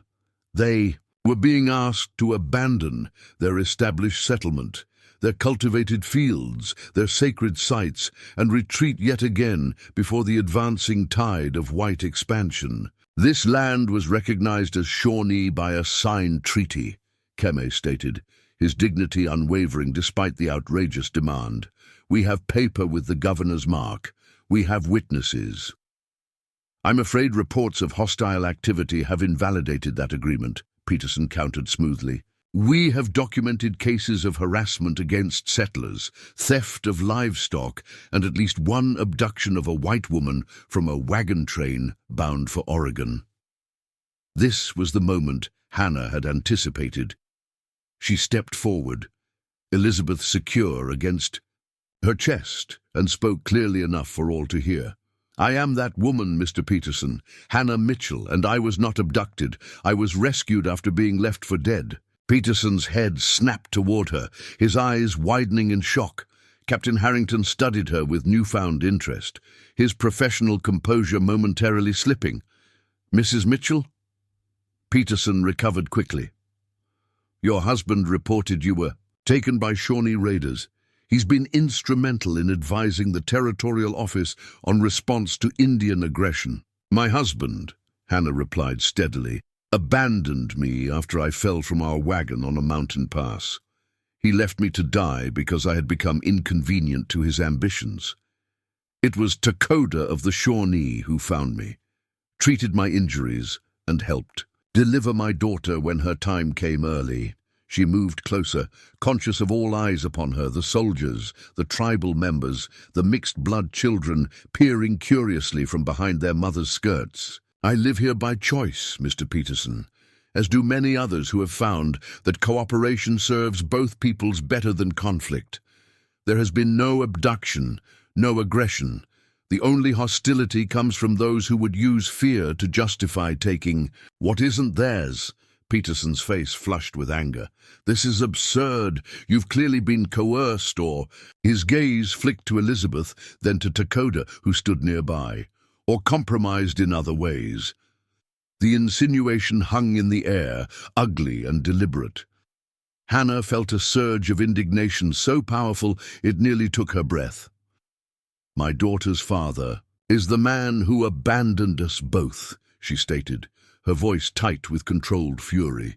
"And while he now enjoys the life he built on lies about my fate, I have found honesty, respect, and community here that I never knew in white society."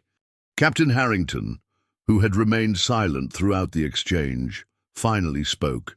"Mrs. Mitchell, would you be willing to provide a sworn statement regarding your experiences? The accusation of Shawnee abduction was a significant factor in the governor's decision to revisit treaty boundaries."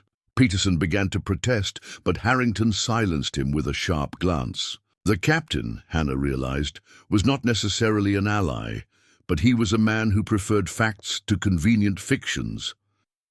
"I would be happy to provide such a statement," she agreed.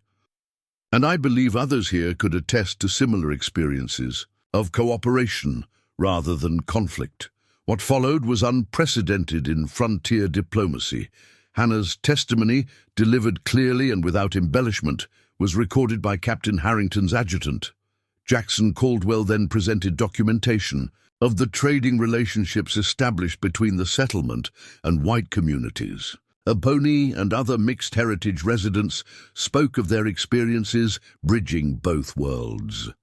By day's end, Peterson's mission of intimidation had transformed into an impromptu hearing on the actual conditions of the frontier, conditions that contradicted the convenient narratives being crafted in territorial offices by men like Thomas Mitchell.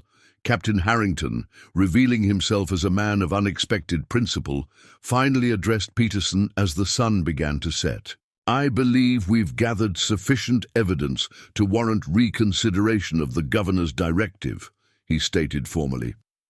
"My report will recommend maintaining the current treaty boundaries pending further investigation into these allegations of manufactured hostilities." Peterson sputtered with indignation. "Captain, the governor ordered me to assess the situation and act accordingly," Harrington interrupted. "I find no evidence of Shawnee aggression here. Quite the contrary." His gaze moved briefly to Hannah. "And I find substantial evidence that we have been misinformed by certain advisors." The implications were clear. Thomas Mitchell's carefully constructed narrative and his nascent political career would crumble under scrutiny. The soldiers established camp at a respectful distance from the settlement, planning to depart the following morning. Peterson, thoroughly discomfited by the turn of events, retreated to the officer's tent, refusing further engagement with either the Shawnee or the white residents of the community. That evening, as celebrations broke out across the settlement, not of victory, which all recognized as temporary at best, but of unity in the face of threat, Hannah found herself seeking solitude by the river. The day's events had drained her emotionally, bringing her past and present into sharp collision. "You were brave today." Hannah turned to find Takoda approaching, his expression thoughtful in the deepening twilight. "Not brave," she countered. "Just tired of lies." He settled beside her on a flat rock overlooking the water. For several minutes they sat in comfortable silence, watching the current flow over smooth stones. "What happens now?" Takoda finally asked. "Your husband will learn. You live that you spoke against him." Hannah had been considering this very question throughout the afternoon. "Thomas will likely deny everything," she predicted. "Claim I've been brainwashed, or that the woman who spoke wasn't truly his wife. He's built too much on this story to abandon it easily." "Dangerous man," Takoda observed. "Wounded pride makes men foolish." "Yes," Hannah agreed softly. "I wonder sometimes how I never saw it before, how I convinced myself his ambition was vision, his selfishness was strength." "Love blinds," Takoda said simply. "Sometimes good way, sometimes bad." The word love hung between them, laden with unspoken questions. Hannah turned to study his profile. The strong line of his jaw, the quiet dignity in his bearing, the eyes that saw so much yet revealed so little of his inner thoughts. "Takoda," she began hesitantly, "when you found me in that ravine, why did you stop? Most men, white or Shawnee, would have continued on their way." He considered her question carefully before answering. "I saw strength," he said finally. "Broken, arm cut head, big with child, but still fighting to live. Spirit like that deserves a chance." His simple assessment moved her deeply. Not pity, not obligation, but recognition of her will to survive had prompted his initial aid. And now, she prompted gently. "Why do you continue to help us?" Takoda turned to face her fully. the evening's last light catching the warmth in his eyes. Now I see more than strength, see a woman who learns Shawnee ways, but keeps best of her own, who stands before soldiers to protect people not born to, who teaches both worlds to her daughter. He paused, seeming to search for the right words. See, woman I would walk beside, if she wishes the same path. The declaration, for all its simplicity, contained depths that took Hannah's breath away. This was not a hasty passion like Thomas's courtship had been, full of grand promises and sweeping gestures. This was something quieter and infinitely more substantial, a recognition of shared values, mutual respect, and the possibility of building something enduring together. I don't know if it will be easy, she said honestly. There will always be people like Peterson, like Thomas, who see our two worlds as incompatible. Not easy, Dakota agreed, but possible, like teaching children both languages. Hard work, good result. Hannah smiled at the comparison. Caldwell offered me a position as teacher for the settlement, she told him, for both Shawnee and White. Children, to teach reading, writing, numbers. Good match for your skills, Dakota nodded approvingly.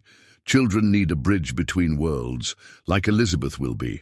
At the mention of her daughter, Hannah glanced toward the settlement where Elizabeth was being watched over by Kinnex. I want her to be proud of both sides of her heritage, she said softly, not torn between them.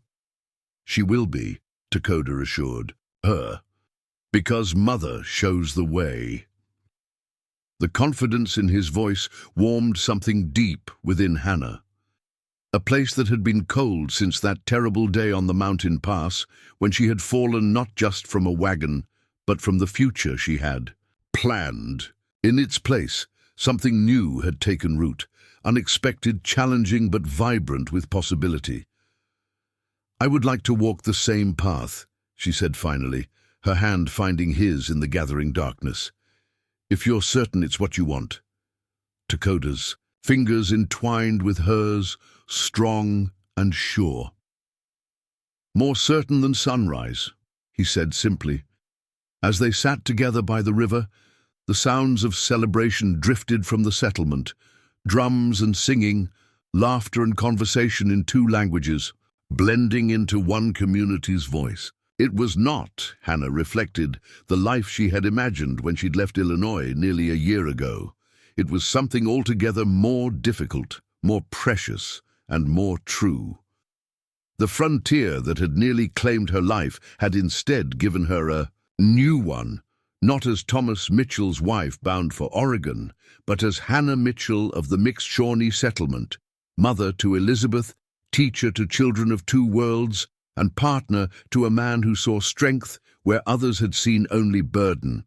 The path ahead would not be easy. Thomas's influence still threatened from afar. The territorial government's appetite for land remained undiminished, and the inexorable tide of westward expansion continued. But tonight, with Dakota beside her and Elizabeth safe among people who had become family, Hannah faced the uncertain future with something she had lost and found again on her journey: hope. Above them, the first stars appeared in the darkening sky, the same stars that had witnessed her desperate prayers in a rocky ravine months before. They had answered, Hannah thought, just not in any way she could have imagined. And perhaps that was the truest form of frontier wisdom, learning to recognize salvation when it arrived in unexpected forms, and courage when it grew from the ashes of abandoned certainties. We should return, Dakota said eventually, rising and offering his hand. Tomorrow brings new challenges and new possibilities, Hannah added, accepting his help and standing beside him, equal partners facing the future together. Hand in hand, they walked back toward the lights of the settlement. Not the end of their story, but the beginning of a new chapter in a narrative still unfolding across the changing American frontier. Winter descended upon the Shawnee settlement with an unexpected ferocity that year. By mid-November, snow already carpeted the valley, transforming the landscape into a pristine expanse that glittered beneath the pale sun. Game grew scarce, forcing hunting parties to venture farther afield. The community turned inward, focusing on preserving food stores, crafting winter clothing, and maintaining the carefully cultivated harmony between its diverse members. For Hannah, the winter brought both challenges and joys. Her small schoolhouse, a modest log structure Caldwell and Dakota had helped her build at the edge of the settlement, became not just a place of learning, but a central gathering spot, where children of both cultures huddled around the stone fireplace, absorbing knowledge, along with much-needed warmth. Letters first, Hannah instructed one snowy morning, her breath visible in the cold air despite the fire's efforts. 10 children between the ages of 4 and 12 sat in a semicircle before her, their expressions ranging from rapt attention to barely concealed impatience. Then stories, then mathematics. "Why must we learn white man's numbers?" asked 8-year-old Mequan, a bright boy with a perpetual furrow between his brows whenever Hannah presented new concepts. "Shawnee count differently," Hannah smiled, appreciating his challenging spirit, "because traders use these numbers. If you know both ways, you'll never be cheated." This practical application satisfied Mequan, as it usually did. Hannah had quickly learned that abstract justifications for education fell flat with Shawnee children. They respected knowledge with demonstrable value, a perspective she found increasingly reasonable as her own understanding of survival in this harsh environment deepened. Elizabeth, now 6 months old, watched the lessons from her cradleboard propped against Hannah's desk. She had grown into a remarkably good-natured baby, with Hannah's fair coloring but a watchful intensity reminiscent of Dakota. The tribal children doted on her, bringing her small treasures and singing Shawnee lullabies when she fussed. At midday, as Hannah dismissed the children for their meal break, Nauko appeared at the schoolhouse door, her aged face grave beneath her wolf fur hood. "Riders coming," she announced without preamble. "From the east, not soldiers this time. Different." Hannah secured Elizabeth to her back and followed Nauko outside. Despite the bitter cold, most of the settlement had gathered in the central clearing, gazing eastward where 3 figures on horseback approached through the snow. Even at a distance, Hannah could tell they weren't military. Their riding was less regimented, their outlines less uniform. Dakota materialized at her side, a rifle held casually but ready in his gloved hands. Since the confrontation with Peterson and Captain Harrington 3 months earlier, the tribe had maintained heightened vigilance. The captain's report had temporarily forestalled further government action, but everyone understood this reprieve was tenuous at best. "Traders," Hannah suggested, squinting against the snow's glare. Dakota shook his head. "Too few, and the wrong season." As the riders drew closer, Jackson Caldwell moved to the forefront of the welcoming committee, his hand resting on his own holstered pistol. Kemi flanked him, bow in hand, his weathered face impassive. The lead rider raised a hand in greeting as they approached, a universally understood gesture of peaceful intent. They reined in their horses at a respectful distance, and the leader removed his snow-crusted hat, revealing a shock of graying red hair. "Hello, the camp," he called. "Daniel Miller seeking passage and brief shelter." Hannah's heart stuttered in her chest. Daniel Miller, Sarah's husband. Behind him rode 2 other men Hannah didn't recognize, their expressions wary but not overtly hostile. "Miller," Caldwell acknowledged, stepping forward. "Been some months since the trading post. What brings you this far into Shawnee territory?" "Miller's." I scanned the assembled crowd until they found Hannah standing beside Dakota, Elizabeth secured to her back. Relief washed over his weather-beaten face. "Mrs. Mitchell," he said, "Sarah will be mighty relieved. She wouldn't rest until I promised to find you myself before spring thaw." Caldwell glanced toward Hannah, silently deferring to her judgment. These were connections to her past life, potentially welcome, potentially disruptive. Mr. Miller is known to me, Hannah confirmed, moving forward. He and his wife Sarah were friends on the wagon train journey. She was kind to me when others weren't. This vouching satisfied the immediate security concerns. Keme gestured toward the council lodge, the largest structure in the settlement, indicating the visitors should dismount and enter for proper discussion. Young men appeared to take charge of the horses, leading them toward sheltered corrals. Inside the council lodge, a substantial fire burned in the central pit, providing welcome warmth after the bitter cold outside. Hannah settled near the fire, unbinding Elizabeth from the cradleboard and cradling her in her arms instead. Dakota sat beside her, his presence solid and reassuring. Across the fire, Daniel Miller and his companions, introduced as James Woodson, and Peter Callahan, both Oregon settlers, accepted cups of hot pine needle tea from Kinex. Sarah insisted I find you, Miller explained once preliminaries were observed. After I returned from the trading post with news you were alive but choosing to remain with the Shawnee, she was part relieved, part determined to see for herself. He sipped the tea, grimacing slightly at its unfamiliar taste. Would have come herself, if not for the children and the winter journey. It's good to hear she's well, Hannah said sincerely. And the children? Emma and Joshua? Miller nodded, a smile softening his careworn face. Thriving in Oregon, we've established a good homestead in the Willamette Valley. Sarah's expecting our third come spring. A pang of bittersweet nostalgia touched Hannah. That might have been her life. The life Thomas had promised when they joined the wagon train. Yet, as she glanced at Dakota beside her and Elizabeth in her arms, she felt no regret for the path she'd chosen instead. I'm glad, she said. But surely you didn't brave a winter crossing of the mountains just to deliver this news. Miller exchanged glances with his companions, his expression growing serious. Not just that, no. There's trouble brewing back east you should know about. Thomas Mitchell has been busy.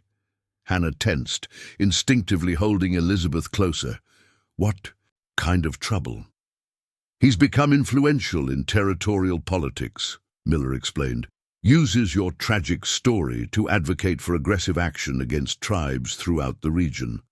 Claims you were abducted, tortured, likely killed by Shawnee raiders. But Captain Harrington's report, Hannah began. Buried, interrupted Woodson, speaking for the first time. A former lawyer from Boston, according to his brief introduction, he had the precise diction and measured cadence of an educated Easterner. Never reached proper channels in Washington. Peterson saw to that. How?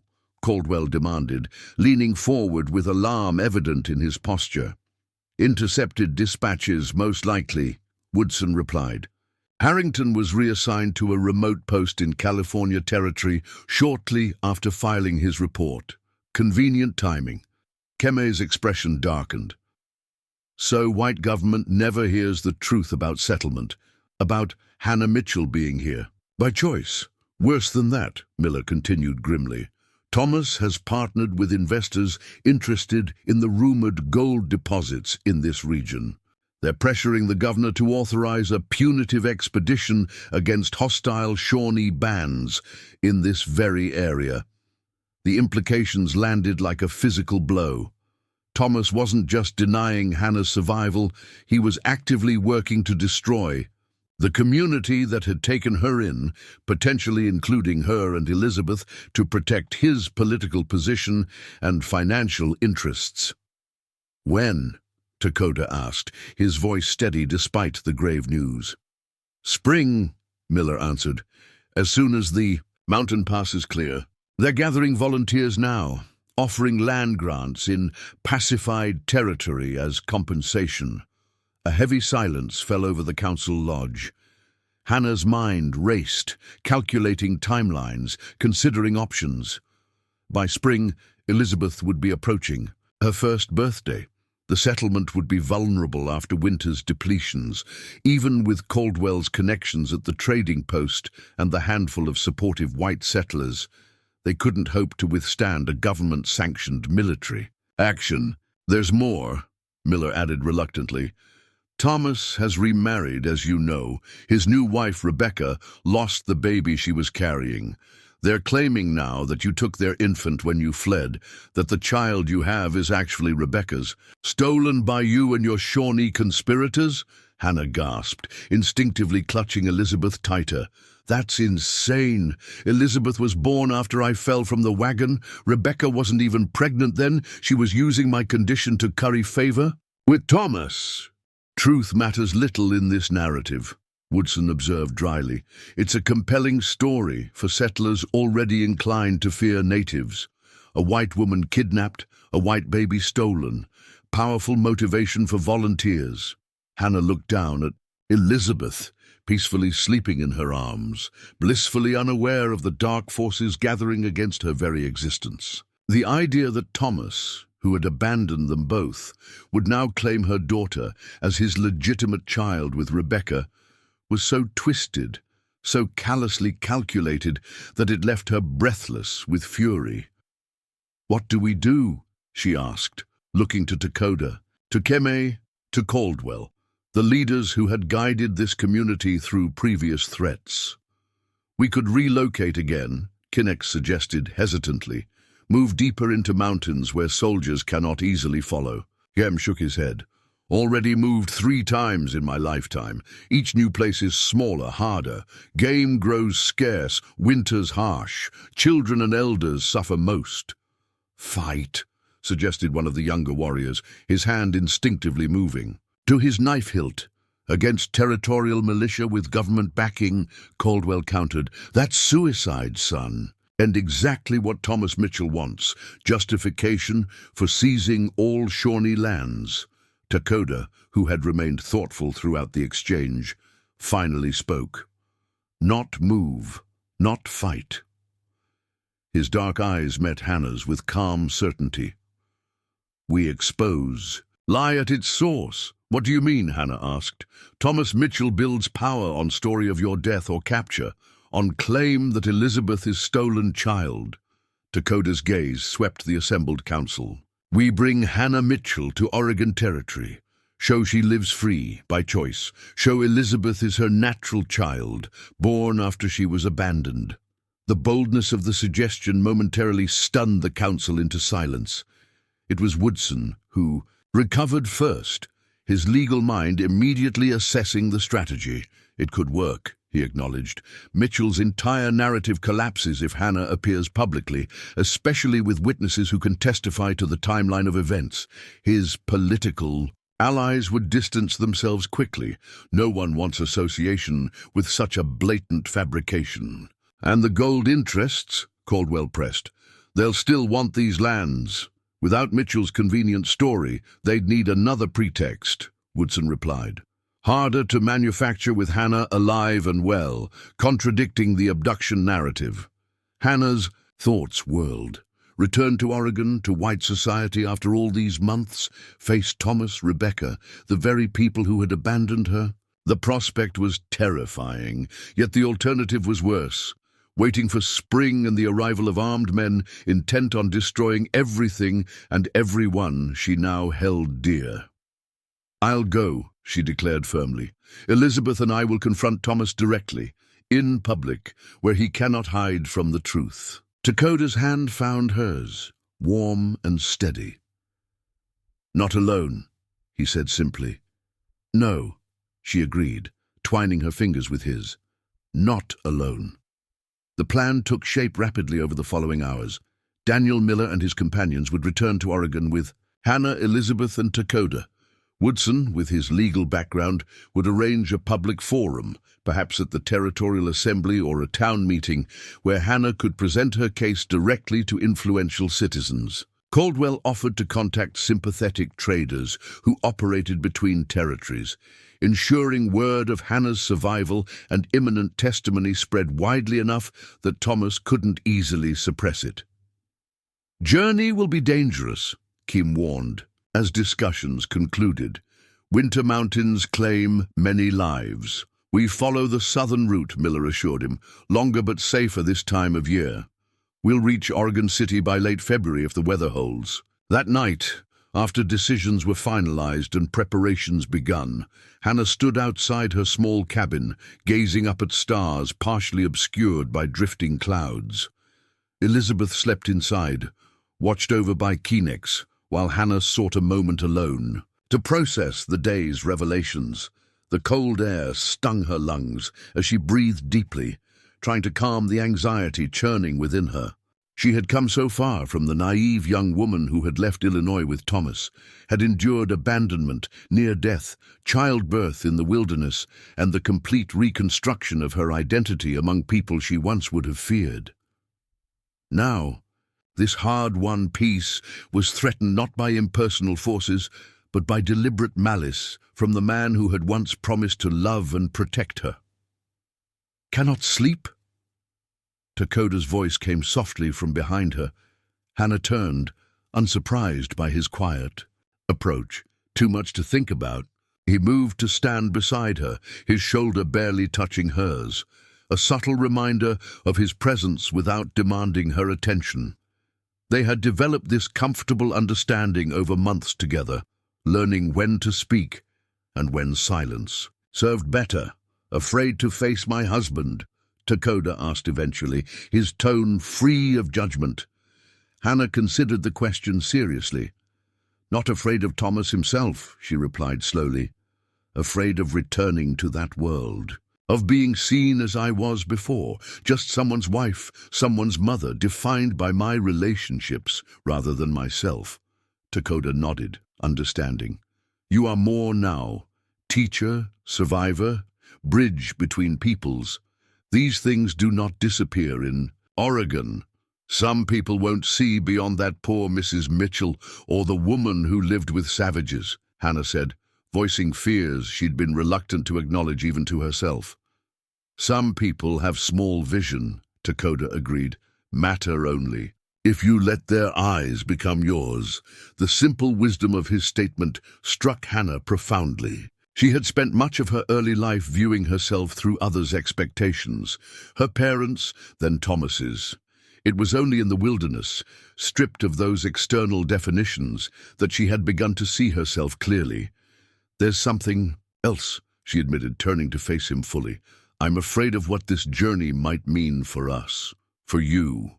Oregon society isn't kind to—" She hesitated, searching for the right words. "To a Shawnee man who loves white woman?"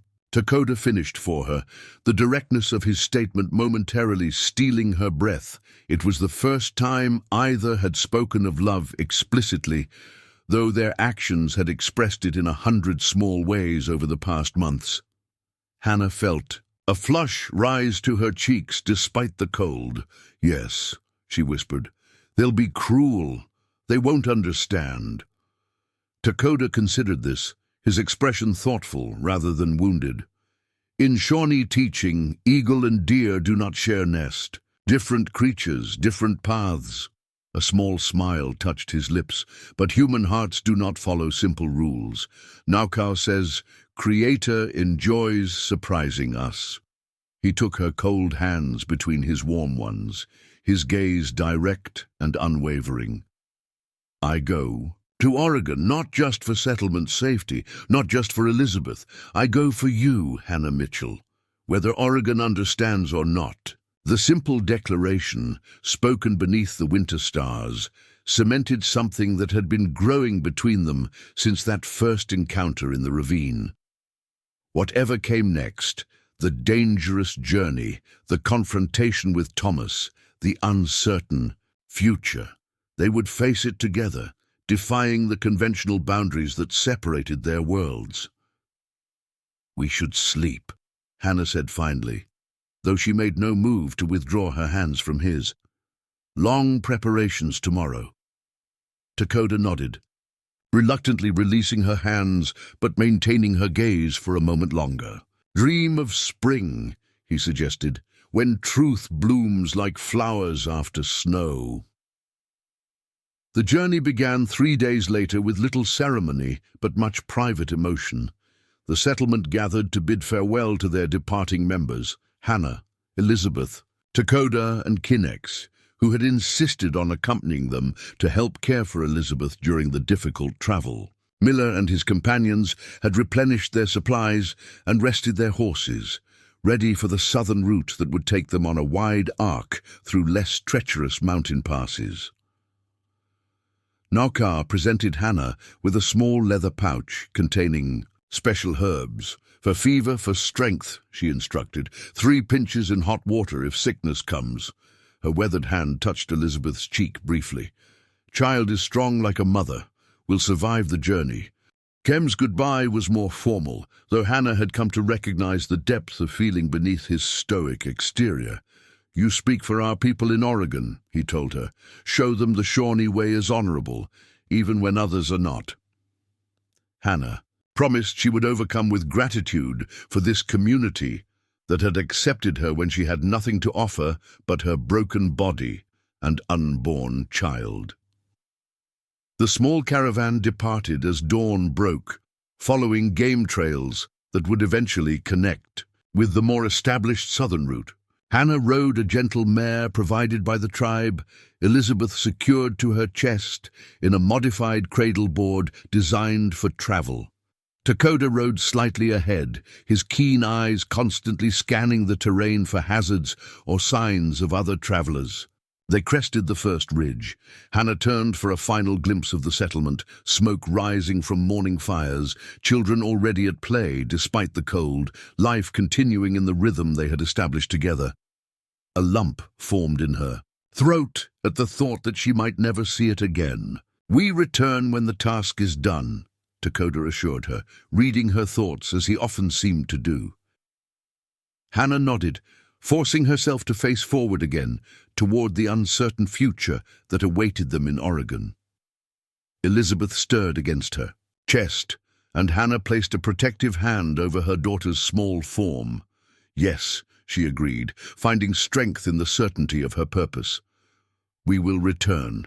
The winter landscape stretched before them, vast and challenging, but no longer alien, or threatening as it had once seemed to Hannah.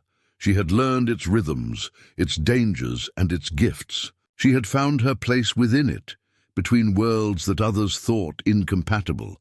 Now she would carry that hard-won wisdom back into the society that had once defined her, not as a supplicant seeking readmission, but as a woman transformed by her journey, ready to confront the lies that threatened those she loved and to claim the truth of her chosen path.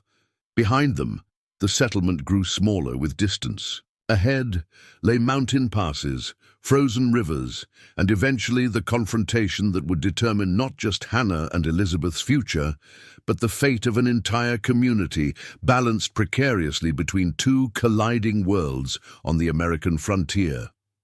The Oregon City Courthouse stood imposing against the gray February sky, its wooden columns and broad steps designed to impress upon visitors the solemnity of territorial justice. Hannah paused at the bottom of those steps, adjusting Elizabeth on her hip while gazing up at the building where her future and the future of the Shawnee settlement would be decided. "Ready?" Sarah Miller asked gently, standing beside her. Their reunion 3 days earlier had been tearful and joyous, Sarah embracing Hannah with such fierce affection that it momentarily banished the anxiety of returning to white society.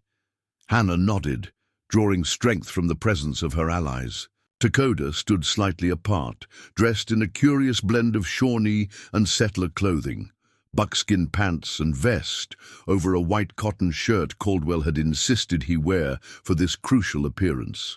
The outfit did nothing to diminish his dignity, but offered a visual compromise intended to make him less alien to the assembled townspeople. "Remember," Woodson instructed quietly as they mounted the steps, "speak clearly, directly. Address the territorial commissioner, not Thomas. Focus on facts. When you fell, when Elizabeth was born, Dakota's rescue.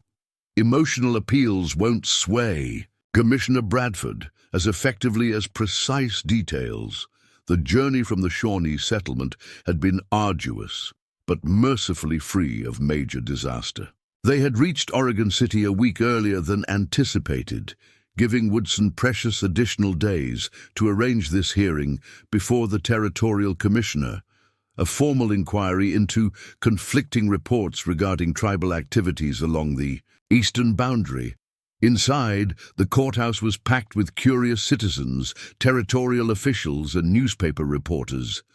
Daniel Miller had spread word of Hannah's survival strategically, ensuring that Thomas could not prevent the hearing without raising suspicions. At the front of the room, Commissioner Jonathan Bradford, a stern-faced man with spectacles and thinning grey hair, presided from an elevated desk.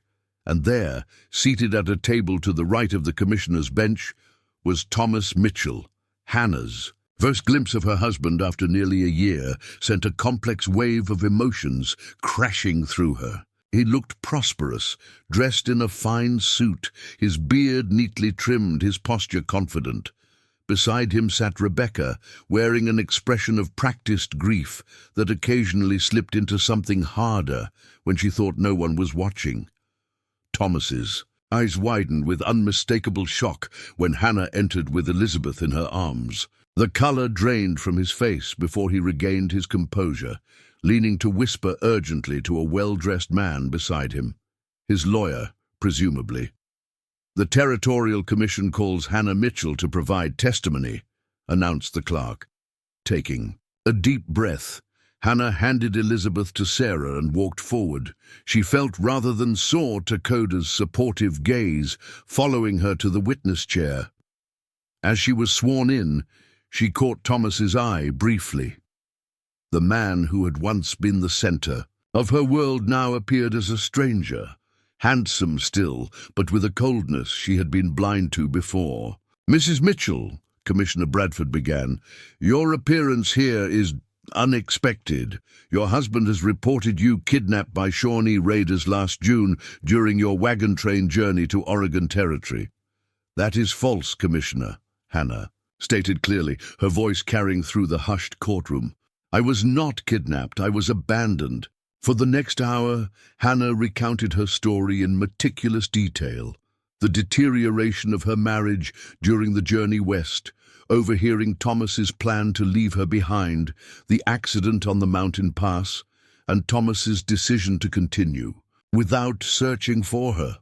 She described her injuries, Dakota's discovery, and treatment of her, Elizabeth's birth, and the community that had taken them in. Elizabeth was born in the Shawnee camp, with their medicine woman attending, Hannah explained, her gaze steady despite the whispers rippling through the crowd. "She was born approximately 3 weeks after my fall from the wagon, a fall witnessed by multiple members of the wagon train who believed I could not have survived." "This is absurd," Thomas finally burst out, unable to contain himself further. "She's clearly been brainwashed by these savages, and that child," he pointed dramatically toward Elizabeth in Sarah's arms, "that child is mine and Rebecca's, stolen when Hannah joined with the Shawnee." Commissioner Bradford peered over his spectacles. "Mr. Mitchell, you'll have your opportunity to speak. For now, Mrs. Mitchell has the floor." "Commissioner, I have witnesses who can confirm my account," Hannah continued calmly. "Sarah Miller was with me on the wagon train and knew of my pregnancy. She can confirm Elizabeth's parentage is exactly as I have stated." Sarah nodded firmly from her seat. "Furthermore," Hannah added, "I believe Captain James Harrington of the Territorial Militia filed a report last fall, confirming my presence in the Shawnee settlement, my account of what happened, and the fact that I was there by choice with my infant daughter." At this, a stir of interest passed through the officials seated near the commissioner. Bradford leafed through some papers before him. "We have no such report in our files, Mrs. Mitchell," he stated. "That is because it was intercepted and suppressed, sir," came a new voice from the back of the courtroom. Heads turned as Captain Harrington himself strode forward in full uniform, removing his hat as he approached the commissioner's bench. "Captain Harrington," Bradford acknowledged with surprise, "you're supposed to be stationed in California Territory." "I requested leave when I learned of this hearing, sir," Harrington replied. I can confirm that I filed a complete report last October regarding the mixed settlement of Shawnee and whites, including Mrs. Mitchell's presence there. I personally interviewed her and documented that she was living there voluntarily after being rescued by a tribal hunter. Thomas's lawyer rose quickly. This is irregular, Commissioner. Captain Harrington wasn't called as a witness, and I'm very interested in why his report never reached this office, Bradford interrupted. Captain, you'll be given the opportunity to testify fully. The hearing progressed with mounting evidence, supporting Hannah's account. Sarah Miller testified about Hannah's pregnancy during the wagon train journey. Daniel Miller confirmed finding her alive and well in the Shawnee settlement months after her supposed abduction. Finally, Bradford called Takoda forward. A hush fell over the courtroom as Takoda stood before the commissioner, his bearing proud yet respectful. Some spectators whispered behind their hands, many having never seen a Shawnee person up close before. State your name for the record, the clerk instructed. I am Takoda of the Southern Shawnee, now living with the Northern Band, he replied in clear English. And you claim to have found Mrs. Mitchell after her fall? Not claim. Did find, Takoda corrected. Simply, in the ravine below the mountain trail, broken arm, cut head, big with child, near death. His testimony, delivered with straightforward dignity, described Hannah's rescue, Elizabeth's birth, and the subsequent events without embellishment or defensiveness. When Thomas's lawyer attempted to paint him as a kidnapper or worse, Takoda remained unruffled, answering each accusatory question with the same measured clarity. Why would you help a white woman? The lawyer demanded finally, frustration evident in his tone. Your people have suffered at the hands of settlers pushing into your territories. Takoda considered the question thoughtfully. Shawnee Way teaches that all life has value, woman in need, child coming, does not matter if skin white or brown, helping honors creator. The simplicity and moral clarity of his answer resonated through the courtroom, causing even some who had entered with prejudice to consider his words.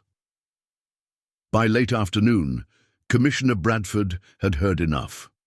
Thomas's carefully constructed narrative had collapsed under the weight of contrary evidence. His claim that Elizabeth was his child with Rebecca crumbled when Sarah Miller produced the letter Thomas had sent after reaching Oregon, specifically mentioning that Rebecca had lost her baby, dated weeks before he began claiming Elizabeth had been kidnapped. Based on the testimony presented, Bradford announced, I find no evidence of Shawnee hostilities as alleged. Rather, I find troubling evidence of deliberate misrepresentation by Mr. Mitchell regarding his wife's fate and the parentage of her child. He fixed Thomas with a stern gaze. Such false claims against tribal communities could have led to tragic and unjustified military action. The commissioner's final ruling was definitive. Hannah had never been abducted. Elizabeth was indisputably her natural child with Thomas, and the mixed Shawnee settlement posed no threat requiring territorial intervention. Furthermore, he ordered an investigation into the suppression of Captain Harrington's report and Thomas's apparent perjury in official statements. As the courthouse emptied, Hannah stood in the afternoon light with Elizabeth in her arms, a strange sense of peace settling over her. Thomas approached once, his expression a mixture of anger and calculation. This isn't over, Hannah, he muttered. You've ruined everything I've built here. No, Thomas, she replied quietly. You did that yourself when you chose lies over truth. When you abandoned us for your ambitions. Rebecca pulled him away before he could respond, her face a mask of barely controlled fury. Hannah watched them go without regret, the last threads binding her to her former life finally severed. That evening, in the Millers' modest home where they had been welcomed as guests, Hannah sat beside Takoda on the porch, watching the sunset over the rooftops of Oregon City. What now? He asked, his hand finding hers in the gathering twilight. Hannah smiled, leaning slightly against his shoulder. Now we go home, back to the settlement, to our people.